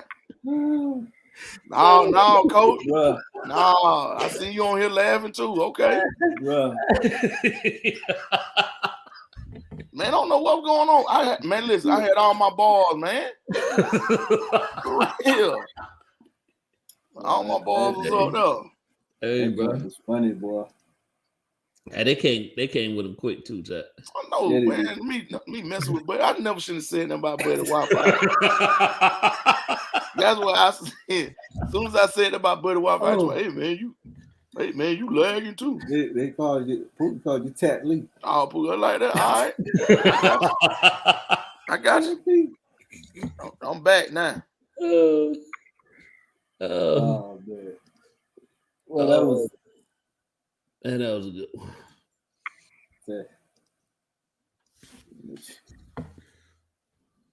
Nah, man, I don't. Dr. Love, I don't know what that was, man. I had all my balls. I'm sitting here looking at it, man. Like, man, all my balls up here, man. Y'all, what y'all talking about? Man, bruh. You are back in 4K though. Oh yeah, thank you. Glad I can be back. I'm gonna tear this thing up. Hey, Charles said you went through the house and told everybody to turn all the devices off. I want everybody to turn everything off here. Everything off, lights and everything. I don't want to see nothing on it here. Make everybody in the house go to bed. No TV, no light, no nothing on. Got me on here looking crazy. like Chong Lee. Oh man. Bro. Man, you know, like Jackie Chan, man. Bruce Lee movies. Yeah, man. Chicago. What? Oh no. This is Tap taking a selfie on the screen. Oh yeah, somebody. Like I was stuck. Like, man, what? That was Charlie Madness pick his paw. Like, yeah.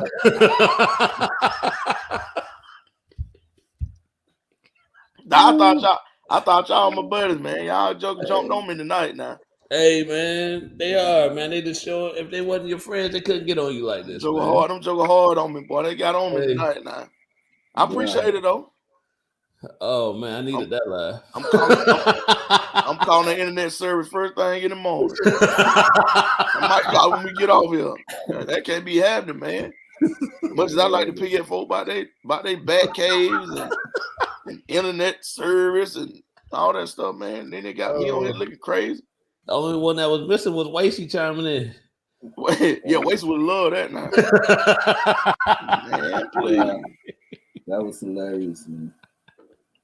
Hey man, speaking of that, shout out to Coach Groom, man. Coach Groom's over at Northeast just became the county AD in Bibb County. Oh, good. Yeah. Shout out. Congratulations. Yes, congratulations. He's actually a Northeast head coach. Head coach, yeah. Northeast boy head coach. Good. Yeah. What is that? Tell me about it, John. Joe is killing me, boy. The chat room go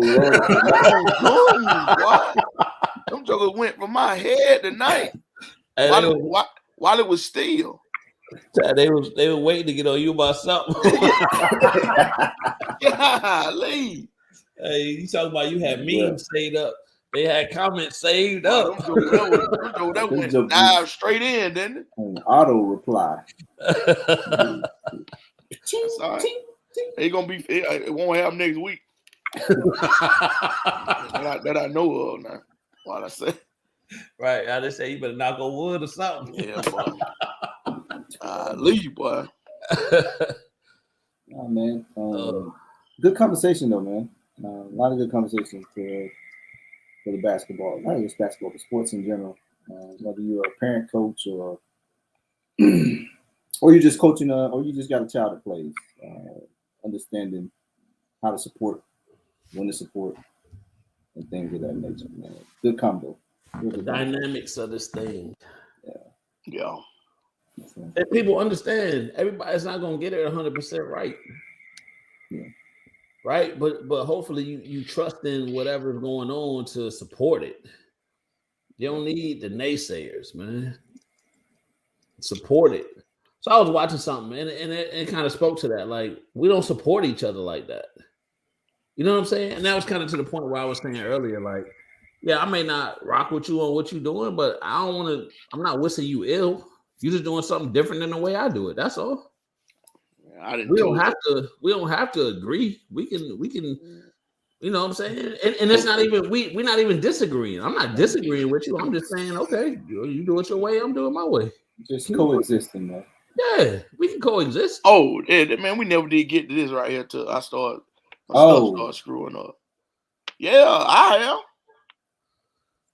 have. Matter of fact, it might have been last year. I told the parent and the mama, both of y'all get out. Y'all go, man.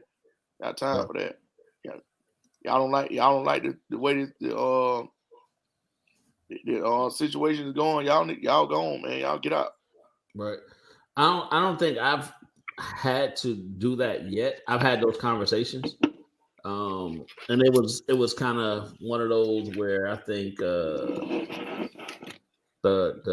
parent kind of, all right, well, we're done, right? But it wasn't necessarily me saying, all right, y'all should probably bounce, right? It was probably a conversation of, well, this is the way we're gonna do it. I did have one parent that felt they needed to give me a critique after every tournament, and then I was like, I'm not looking for that. I don't need that. Right.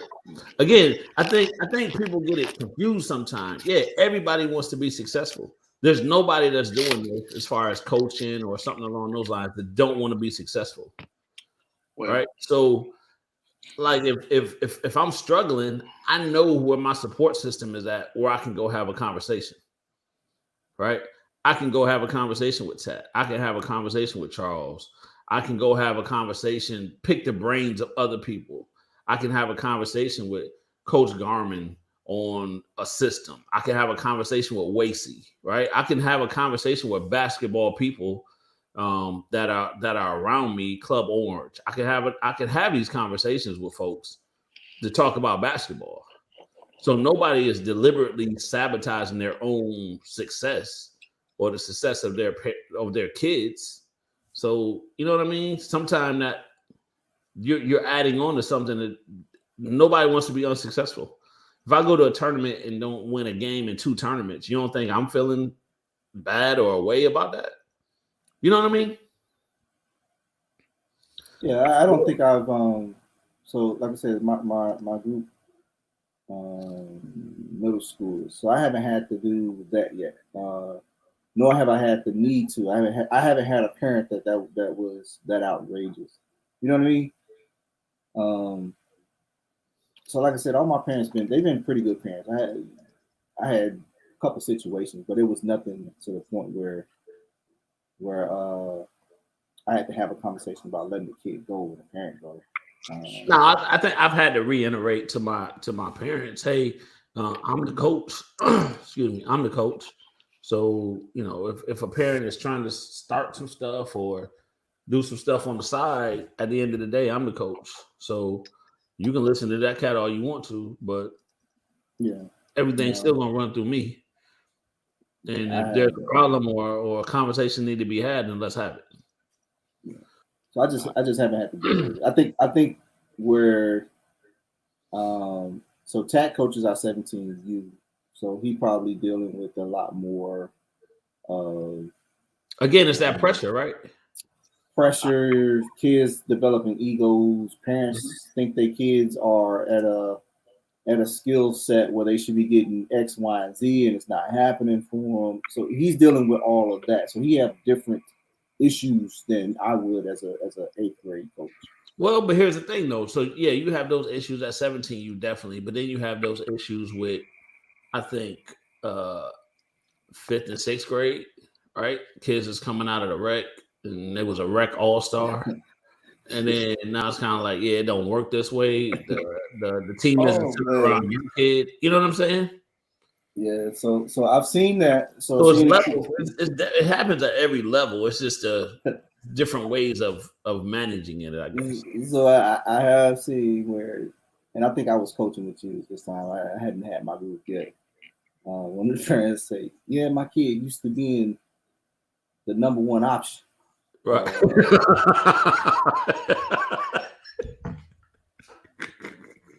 Yeah, right. He might be the first one off the bench now, though. And Rick, he probably wasn't gonna be the first one off the bench. Yeah. He probably be like 2 or 3. Which is fine, but parents don't understand the difference in play once they leave the local area versus rec versus travel ball, especially what we're trying to do with our young groups and where we're trying to play. Yeah, so it's different. It's definitely developing. Whoa.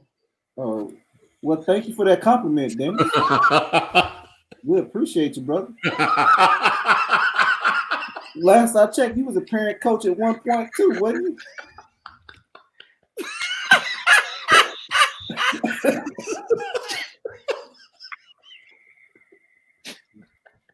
Damn, Dennis. That's how you really feel. Yeah, Dennis. I think Dr. Love had to come in too. That one just stood out.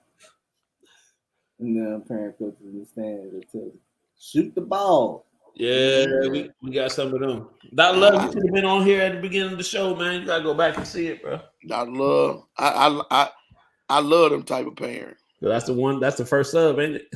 That's the first sub. Listen to him if you want to. Listen to him if you want to now. Didn't say you just saying. Dennis, we just asking for clarification, man. Like, you don't like parent coaches, or you don't like coaches that are parents? Like, right, Kyle. Shots fired. Yeah. But what is he saying? Because like Coach Hart is a parent, right? You don't like coaches that coach their kids, or you don't like? Yeah, I mean, what you?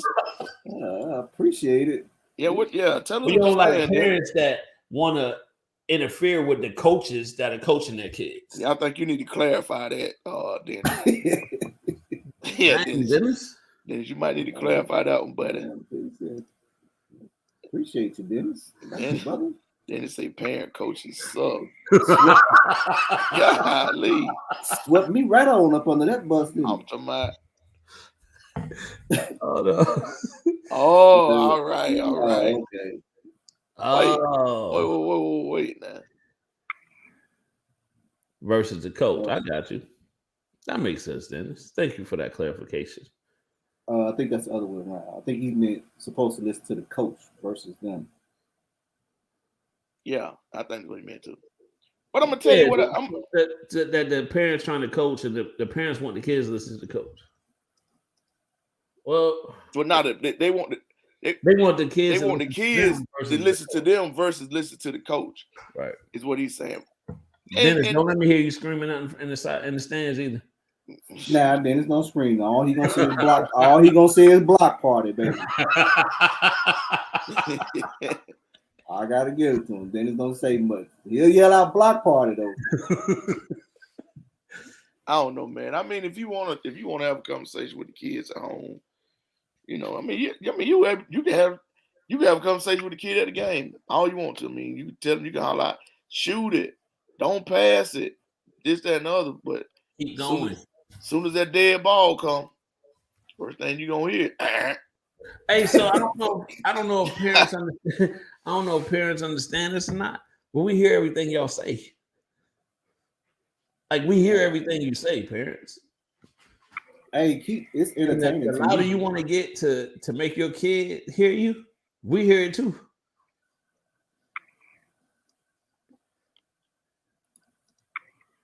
MG. Miller Grove. Then some yeah, other way around. Yeah, I got you, Dennis. Yeah, I know what you mean. MG. You gonna fell asleep on the keyboard again. Yeah. About my Wi-Fi. My AOL dial. My goodness. My goodness. I think it's my goodness. Yeah. Yeah, man. Those man, y'all leave them kids alone. Let them play. And I say that. I really do say that. I'm sitting here telling y'all to stop. And I know I'm gonna be hollering at AJ this year. But I'll be hollering at AJ for a different reason. But you ain't gonna be hollering at him to go against what the coach said. No. Right. I mean, like last time AJ played, I had to holler at him during the game. Yeah. And I was out there hollering, let the boy go. Hey, so it's one of these things, right? That when AJ got. Yeah, when he got the technical foul, I had the boy in the choke. I had to tell him to let him go. Let him go. Let him go. I did. How old is AJ again? He's 6 now, but he's 6 now. he was actually 4 in. You know, I sabotaged the little application a little bit, and he was playing 5 and 6 when he was 4, and you know, AJ averaged probably no lie, he averaged probably 1 technical game every game. In this particular game, and him and the kid got tied up for the ball, and you know how those little kids are at that age, 5 and 6 year old, they don't want to let the ball go, right? And so him and the kid just fighting for the ball and swinging each other for the ball. The referee blowing the whistle and telling them to stop, and the coach telling them to stop, and AJ didn't grab the ball around the neck, around the neck, and when he grabbed him around the neck, he wouldn't let him go. So I stood up, and I almost had to walk out there to tell him to let him go. That ain't that. See, he said, "Fruit don't fall far from the tree." They heard you was a hack artist. No, boy, no, not me. Now I played a little defense in my day. I ain't do no hacking. I ain't do no hacking, boy. But yeah, this boy here, man, he had a look in his eye like he a competitor now, but he had that look in his eye like he ready to straight fight, man. Had to make him go apologize. He all the way with it. So now I got him signed up. Now he's 6, but he's playing 7 and 8 year old basketball. So I'm waiting on for them to knock him around a little bit this year. Yeah. That's good stuff, man. And like you said, I yell at the games too, but I'm yelling, lock up, play D, close out. Right. So that was gonna be my point, right? That's kind of me. So parents, if you echoing what the coach says, that would be great. Yeah. Right? You're around the team enough that you know if depending on how the gym is set up and all this type of stuff, and the bench is over here and the ball is out at the opposite baseline, and you hear a coach yell a play, echo that play. That's no. What? Not in my game. Don't do that. No. Box. No, you call box, and the parents say box. No, not in my game. Don't do that. No. It's not a parent. Now I might call something else, and they ain't listening, and they might call box. That's true. That's true. No, don't echo what I'm saying. Or if I hear you echoing what I'm saying, then I might start cussing, and you're gonna echo that, and know you went to church on that Sunday. See if you're gonna echo that. Yeah. And sometimes you do, and sometimes you understand, you know, as a basketball coach, sometimes you know the play, and you know when a kid ain't where they're supposed to be, and you, right. I may yell that, "Hey, come up!" You know what I'm saying? Now. So I do that. Now the only way you echo in any plays, anything, like if you watch a film, if you film in a game, and you go home and you break down film with him, watching film with him, and they tell you, all right, well, mom and dad, I'm supposed to be doing this, supposed to be doing that. Then echo it. But don't just sit over there and hear me say boxer, then you go out and boxer. Don't. If you've been around the game, I mean, not been around the game, been around the team, been in practice, all those type of things. Let me just put that out there. And John, this ain't got nothing to do with me. They said KP was a 2-year reclass. Yeah. Hey, yeah, John, he the opposite. He's actually playing up. He was a 2-year reclass. Hey man, I'm trying to get all the snacks and juices I can, brother. And the juice box playing. AJ had his first practice today. KP, you was playing in 2 or 3 different leagues to get them snacks. Yeah, buddy. You get a snack every game. You get them goldfishes. Box. I find my own ride to the Golly. We'll play 3 leagues to get them after game snacks. Yeah, who got some the snacks Welches? Today? Some of them Welches. Hey, Charles, except when it was my turn to bring the snacks, I ain't sure. Golly. Now you did like that? Now you know some kids. You know some people still like that now. Heck yeah. Some Joe get that list. It was my turn. Yeah, it was your turn. Joe see the name on the list. They don't show up. Yeah. Hey, but so let's talk about my 12 you don't get snacks. My rec team. They don't get no snacks. Nah, bro. We ain't here for that. Yeah, we ain't do. I didn't. So 12 I stopped doing snacks too. All right, they gonna be on here. They ain't talking about you. Hey, that's fine. What you said? They talk about reclassing. You can get a Gatorade, or after the game, but you ain't about to get no. We ain't doing no snacks and all that. I feel as a parent, parent, you for the next. Bro, we brought fish plates. Fish plate. We had fish plates. Fish plates at rec. Yeah, mullet sandwiches. Joe ate mullet. Y'all ain't good. Man, hold on, man. Spaghetti and fish. You said let's talk about reclassing. Yeah, let's talk about reclass. So because I'm about to, so my group is 8th grade, so this is when the reclasses. Oh, this is when it happened. Yeah, so this is when the reclasses happen. So 2025 goes to 2026, right? So the question I have is how much does a reclass help a high school program? Shit, it helps a lot because you got old jokers out there playing against them children. What's the oldest you can be playing in high school? You can't turn. Is it 20? Yeah, 20. You can't turn 19 before a certain date. I think September or something like that. You turn 19 before September or something like that. It might be August. If you turn 19 before August, something like that, then you declared ineligible. Kind of like the whole AAU thing. Is it on that? No, is it on that? No, no. Thing for the August, what was it, August 30th or something? Bro, how you got that for the AAU and we played against prep school kids? Well, no, I'm saying prep school 2021 kids. Like if you look at that is a thing, isn't it? I've seen that, bro. I've seen that list. Like you can't turn a certain age before whatever to be considered a. That's the straight AAU.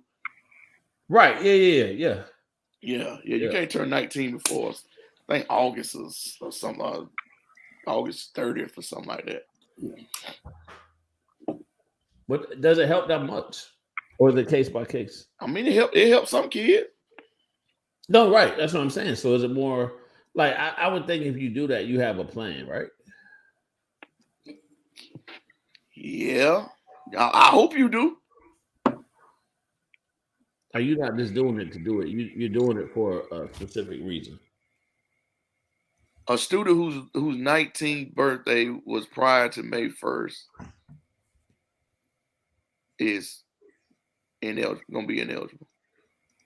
Yeah. Our statistician. Yes. Shout out to Kristen. Yeah, it's 19. So the question is, how much does that help a kid in recruitment or a kid or a program, a high school program?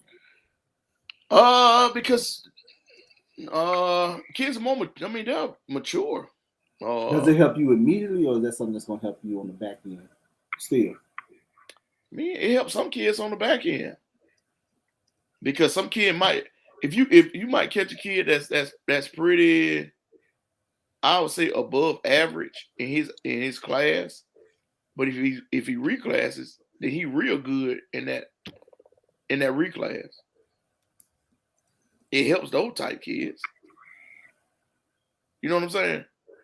I just say Malik for prime example. Let's just say Malik was like above average, but you reclass him back, then he might be way better than those kids that are actually not as good. You know what I'm saying? Mm-hmm. So he'll be at the top of that class. Right, but that's I don't want to use the word local, but that's local, right? What you mean it's local? So like you're making that decision based on the kids that he's playing around here. What? Man, I mean, so then when you get back on a national level, did that really help him, or do you know? Well, because a bunch of those kids that does it nationally are playing national competition.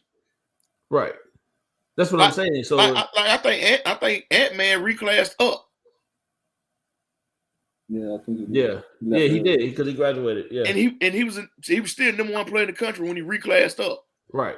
Well, then you get kids that reclass at some point, and then they get back, and then they reclass up and then bounce. I don't know if that was his case or not, but I'm saying I know there are some kids that reclassed at one point backwards, right, or back, and then they got to a certain point and then reclassed up. So here's the question. So let's be real. So is the question if you how do you identify that, right? If you need to reclass, right? If you're playing a national travel schedule, do you know, or are you going to national camps? Or because we could say it could be, if you're not playing the right places around here, it could be difficult to see whether or not a reclass would be beneficial. Well, you got some people that reclass that they have the age to be like, just say 8th grader, they have the age to be a 7th grader. Right. Yep. But I mean, they might start at school early. Yep. Right. Those are easy. Or start school on time. Yeah. You know what I'm saying? Yeah. So I mean, you run into cases like that. Like I tell you this, like you might have I seen a team that had a kid that he was actually an 11th grader, but he hit 16U because he was a young 11th grader. Right. Yeah. Those I understand. Those make sense. I'm just trying to see what the field is like. You know what I'm saying? Because I know this is the year you start to see reclass. Some already did it and reclassed earlier, but most of the time it becomes popular around the 8th grade year. So, like I told my kids, hey, you're gonna be this. It gets tougher. This is where the rubber meets the road. Yeah, it definitely does. I remember now you 6'3" point guards in the 8th grade. So, go ahead, KP. No, I was just going to say I remember seeing a special on ESPN some years ago where it talked about that. Right, and the whole purpose was sports related. It had nothing to do with anything else. It was to have an advantage on the sports because it started with across the board. So it wasn't just basketball. It was baseball. Like every sport you could think of. Yeah. It started with football because your body needed to mature more. People were holding their kids back here so their body could mature. From my understanding, that's where the reclass really was heavy, and that makes sense. Right, I get it. Football is just it's a physical sport. So, So just something that was on my mind. Just get y'all thoughts on it. Yo, you know what I'm saying? That's right. Yeah. So no, I'm with you. I'm with you. I think, but does it get the older you get? Does it get harder to do? What you mean? Kyle got something on. The man has spoken. There have been many reclass stories in Georgia high school over the years. I remember one kid that was a 16-year-old freshman. Everyone loved him. Fast forward to senior year, he has never improved. Peaked too soon. Right. Yeah. Well, and right. So to Kyle's point, right. So we've all seen kids, I would say, that were, I don't know, 10, 11 years old, right? And were bigger, stronger, faster, right? And it was like, oh, this kid. And because he was getting the attention, you're going to be the next one up. Oh, we're picking you for all the teams, whatever, right? They never developed as a player. They never worked on their game because they've always were just selected. And then fast forward where now these kids are in the 9th grade, right? 10th grade. Now everybody's size is kind of caught up a little bit, but because you never worked on the skill set, the ones that were quote unquote not ready continue to develop, and now their skill set passed them.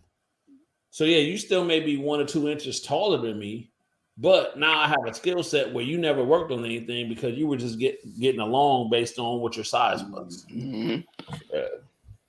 So I think it goes twofold, right? So yeah, that's fine if that's the case, but don't stop working. Right. Yeah. It's a lot. I've seen a lot of kids like that as well. Yeah. This is a great example of that, man. And I think it is a thing of peaking too soon, right? And me and KP talk all the time. It's something that's always something we always talk about or have had conversations on. Yeah, these are Savage Woods, prime example. So it's prime examples of that. So you try to keep your kids humble and try to keep them working, right? Don't be a one-trick pony, right? I can out-jump everybody, or I'm faster than everybody, so I can beat everybody to the rim. So, it's hard though. So a kid that comes to mind now is like Mikey Williams, right?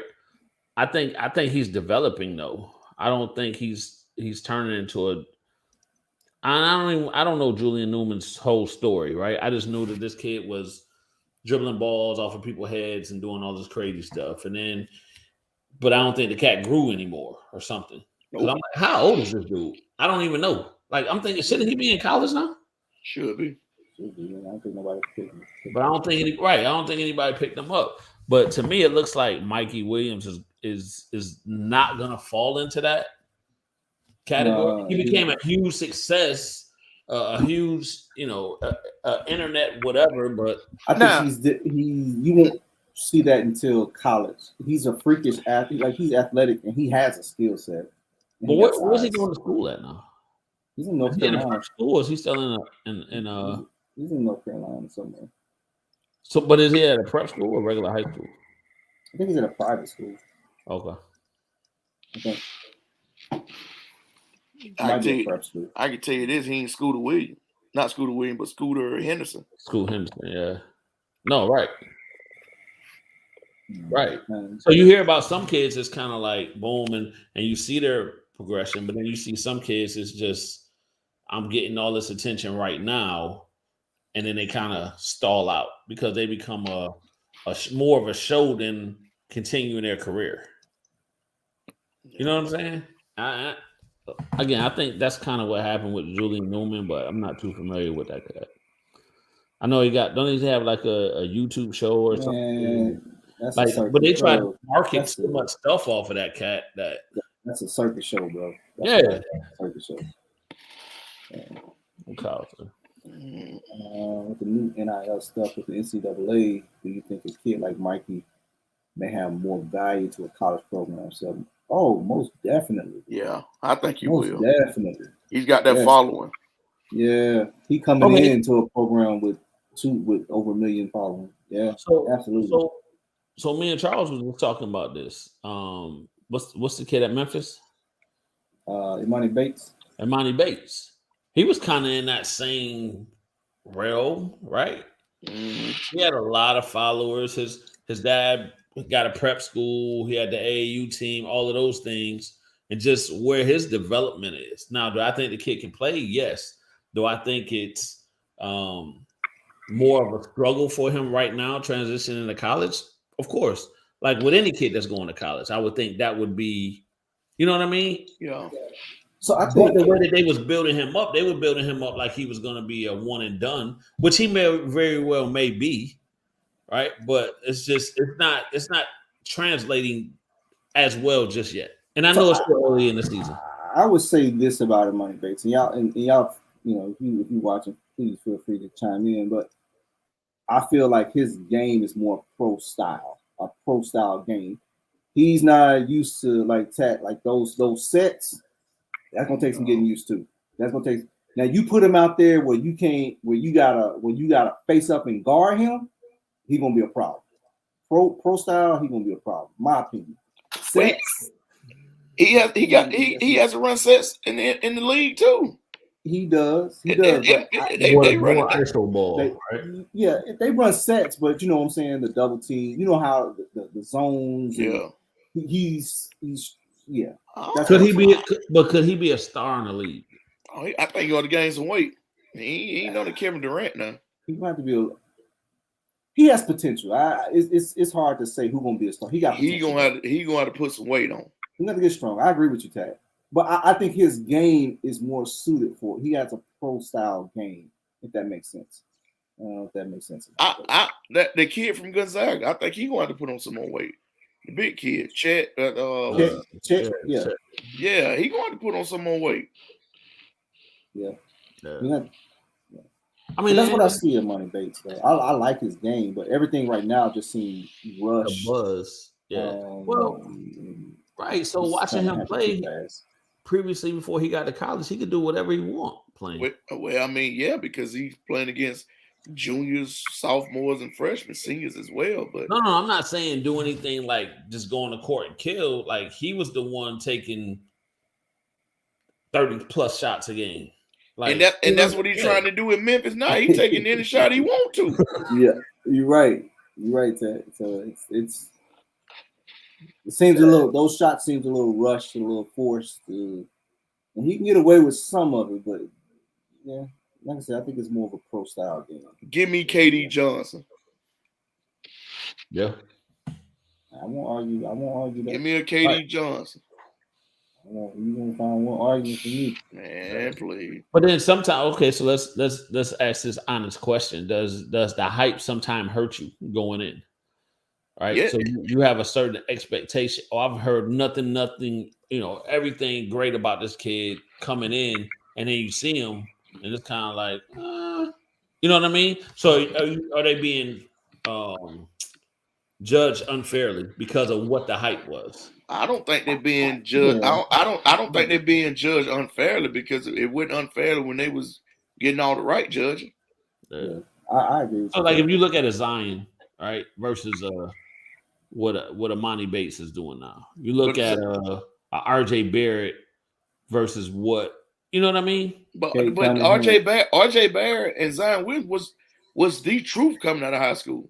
No, right, 100%. Or coming out of college. Look at them, and they took that and they went to school, and then they transcended and kept going. Yeah. Right. Whereas you hear a lot of hype about a lot of kids, and then they get to school and then realize like was that the machine behind them that helped them get to that point? You know what I mean? Well, they get to school and realize there's some more dudes at school too.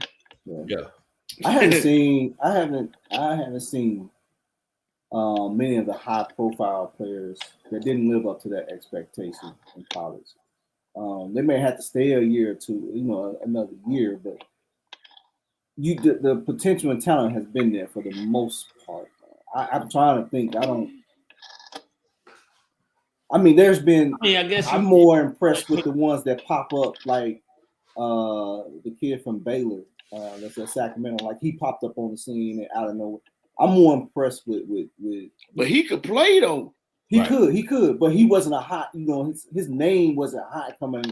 Right. So I got like even John Morant. His name wasn't hot coming out of high school. Right. And he put it on the court. So I have I like those. I like the story behind those. No. Right. I'm just saying, do we unfairly judge kids like that? I tell you this. You know who I haven't heard anything about?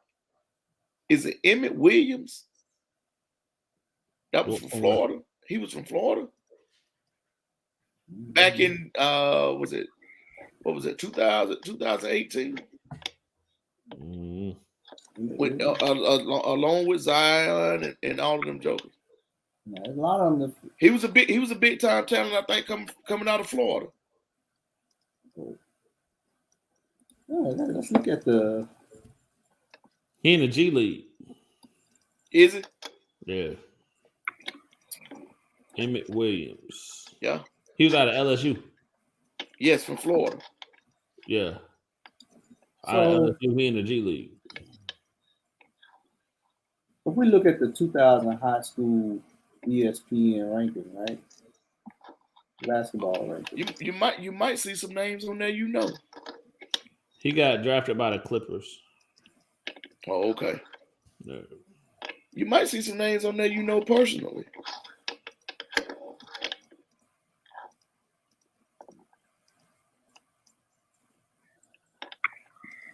But yeah, that was a name I haven't heard in some years now. But I remember he was a Well, right to your point, Tat. So it's kids you hear that come out that sign, they going, and then some of them you don't hear about. right. You just don't hear about, right? So or they just determine I'm gonna go do this 1 year and I'm going to the league, and they either go undrafted or something along those lines. So it's just again, it's something for the parents to pay attention to. Like that work is really has to happen when you get to the next level. Right. Yeah, I see that. Nah. Are you are you using your marker and pointing at anything this time or no? Oh no, he just got a little. That's Nasir Little and all. I see that. Let me put my glasses on. I can't see this. Hold on. Mm-hmm. RJ Barrett. Yeah, that is right on. Okay. Yep. Cam Reddish. Bo, is he still in the league? Is he still at Denver? Like I ain't heard what Romeo Langford. No, Didn't he go to Michigan State? Nah, he went to Indiana. I know he went to Indiana. I thought he went to. He transferred. I think he did. He transferred? Or is that kid R. Martin? Remy Martin? He was at Maryland. Remy Martin is in UCLA. She in New York. That's Remy Ma. Oh, you're right. Dropped one of Clue's bombs for her. Yeah. Now the Kelton Johnson kid. Quinn Grimes. I remember that name.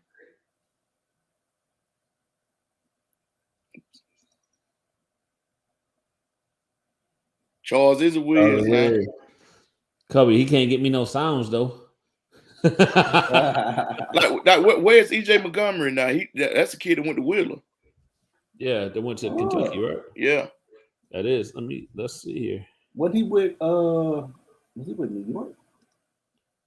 Nah, that was the other cat. That went to Kentucky. He overseas playing. EJ Montgomery is. Yeah. Scroll on down. Darius Garland, he in the league now. He's with Cleveland, right? Yeah, Trey Jones. Ashton Hagen. Ashton Hagen is playing overseas. Yeah. Emmy Williams. That's Kobe White. And Emmanuel Quickly, yeah. Quigley is at yeah. He's at Alabama. He's actually having a pretty good year this year. Quickly. Who's that? Quigley. Javon Quigley. Quinn. Oh, right there, Quigley. Yeah, he's at Alabama. Oh, okay. So he got in the portal. Mm-hmm. Yeah. He's been there.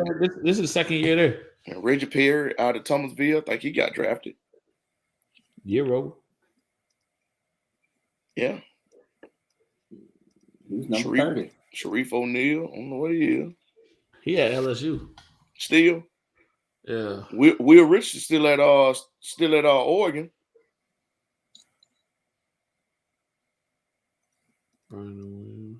Kevin Porter, he's in the league, right?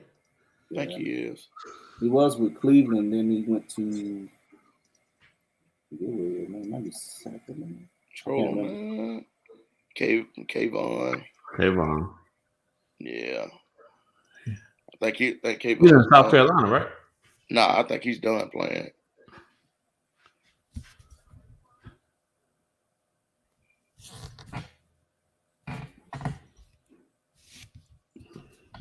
That's so cool.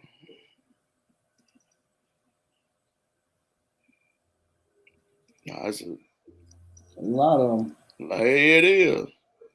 Hey, that's that kid. That kid said Which one? Talon Horton Tucker. Yeah, he with the Lakers. With the Lakers, yeah. Oh, he sure is. Yeah. Yep. Didn't know he was in that 2018 class. Oh, boy, Joe had some hoopers. Dante Johnson. Yeah. AJ Green.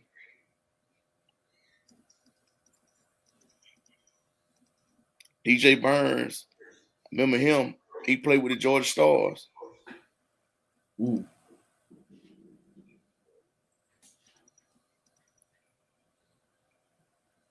Him and Ashton Hagans, all them played on the same team before they landed north. He's at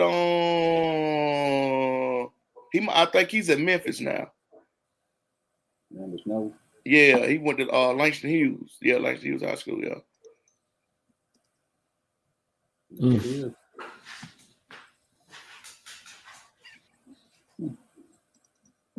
Yeah. Bunch of kids on that, man. Yeah. I tell you, that's probably, and Kyle, if you watch it still, you can correct me if I'm wrong. I think that's one of the best classes that I didn't see. Mm-hmm. That 2018 class. Yes. He was. That Joe could play now.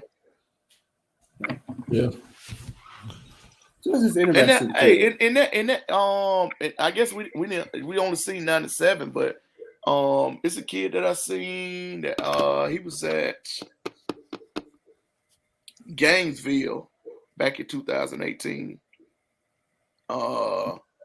He went to Middle Tennessee, but now I think he's at UAB.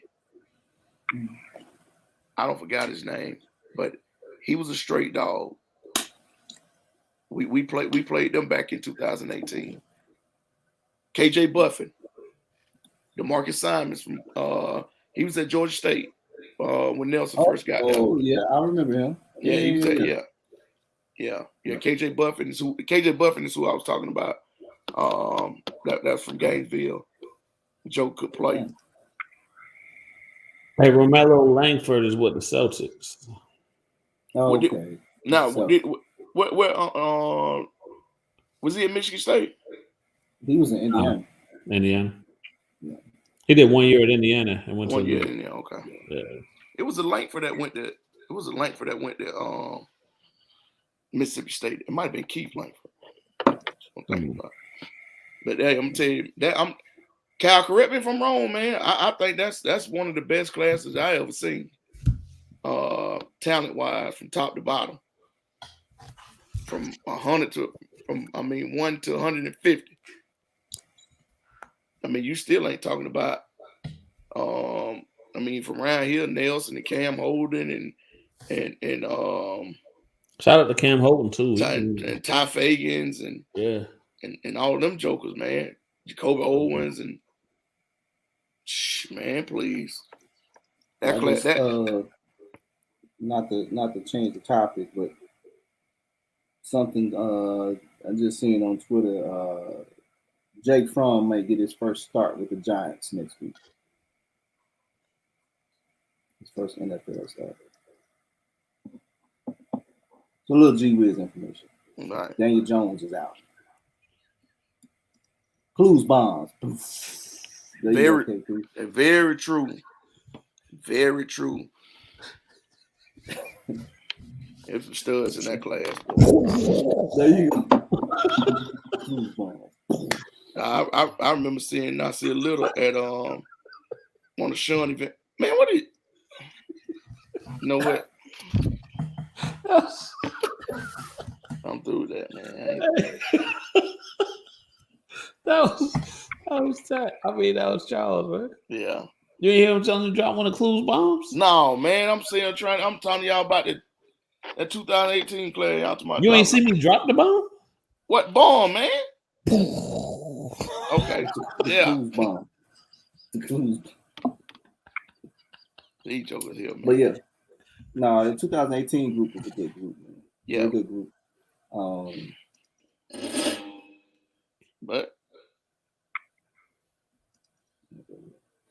But however, we've been on the show for 2.5 hours, people. As you all must know, it's about that time. Hold on, man. Hold on. For the good sounds and good tunes of OTD. to call it a night. Man, what did this man here got?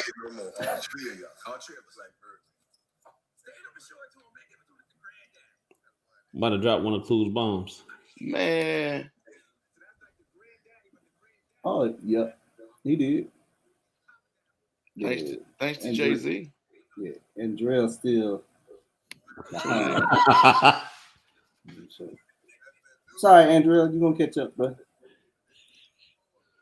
Hey, so with him signing, with Puma though, what does that do? You can sign the NIL in high school? Yeah, he didn't did it. But they need to get LeBron his games back when he got that Hummer and them jerseys. Oh, that was back in the day. Yeah. Back in the day. All right. Holiday. Break it down, break it down, break it on down. Hey man, we about to get out of here, man. It's like 10:46 out this thing because we started a little late. So I know we had this conversation about us potentially starting at 7. It's not gonna happen. So I'm part of the reason why it won't happen, but we won't get into that. Any rate, so join us next week at the same time. Kyle, no doubt, brother. Whenever you want to get on, let us know. Yes, sir. Appreciate you, Kyle. Appreciate you, Kyle. Again, next week, same time. Think it's gonna be another good show. We always prepare to have a good show. Sometimes things take a little twist, sometimes they don't. I was a little hostile at the beginning of the show, but I've calmed down. Thank you, people, for being therapeutic for me. But this isn't about me. This is about the whole team. Coach Tap, before we get out of here, what you got? That internet gonna be fixed next week. Log on now and see what's going on with it. I had to put the rabbit ears on my laptop. So gotta find out what's going on, man.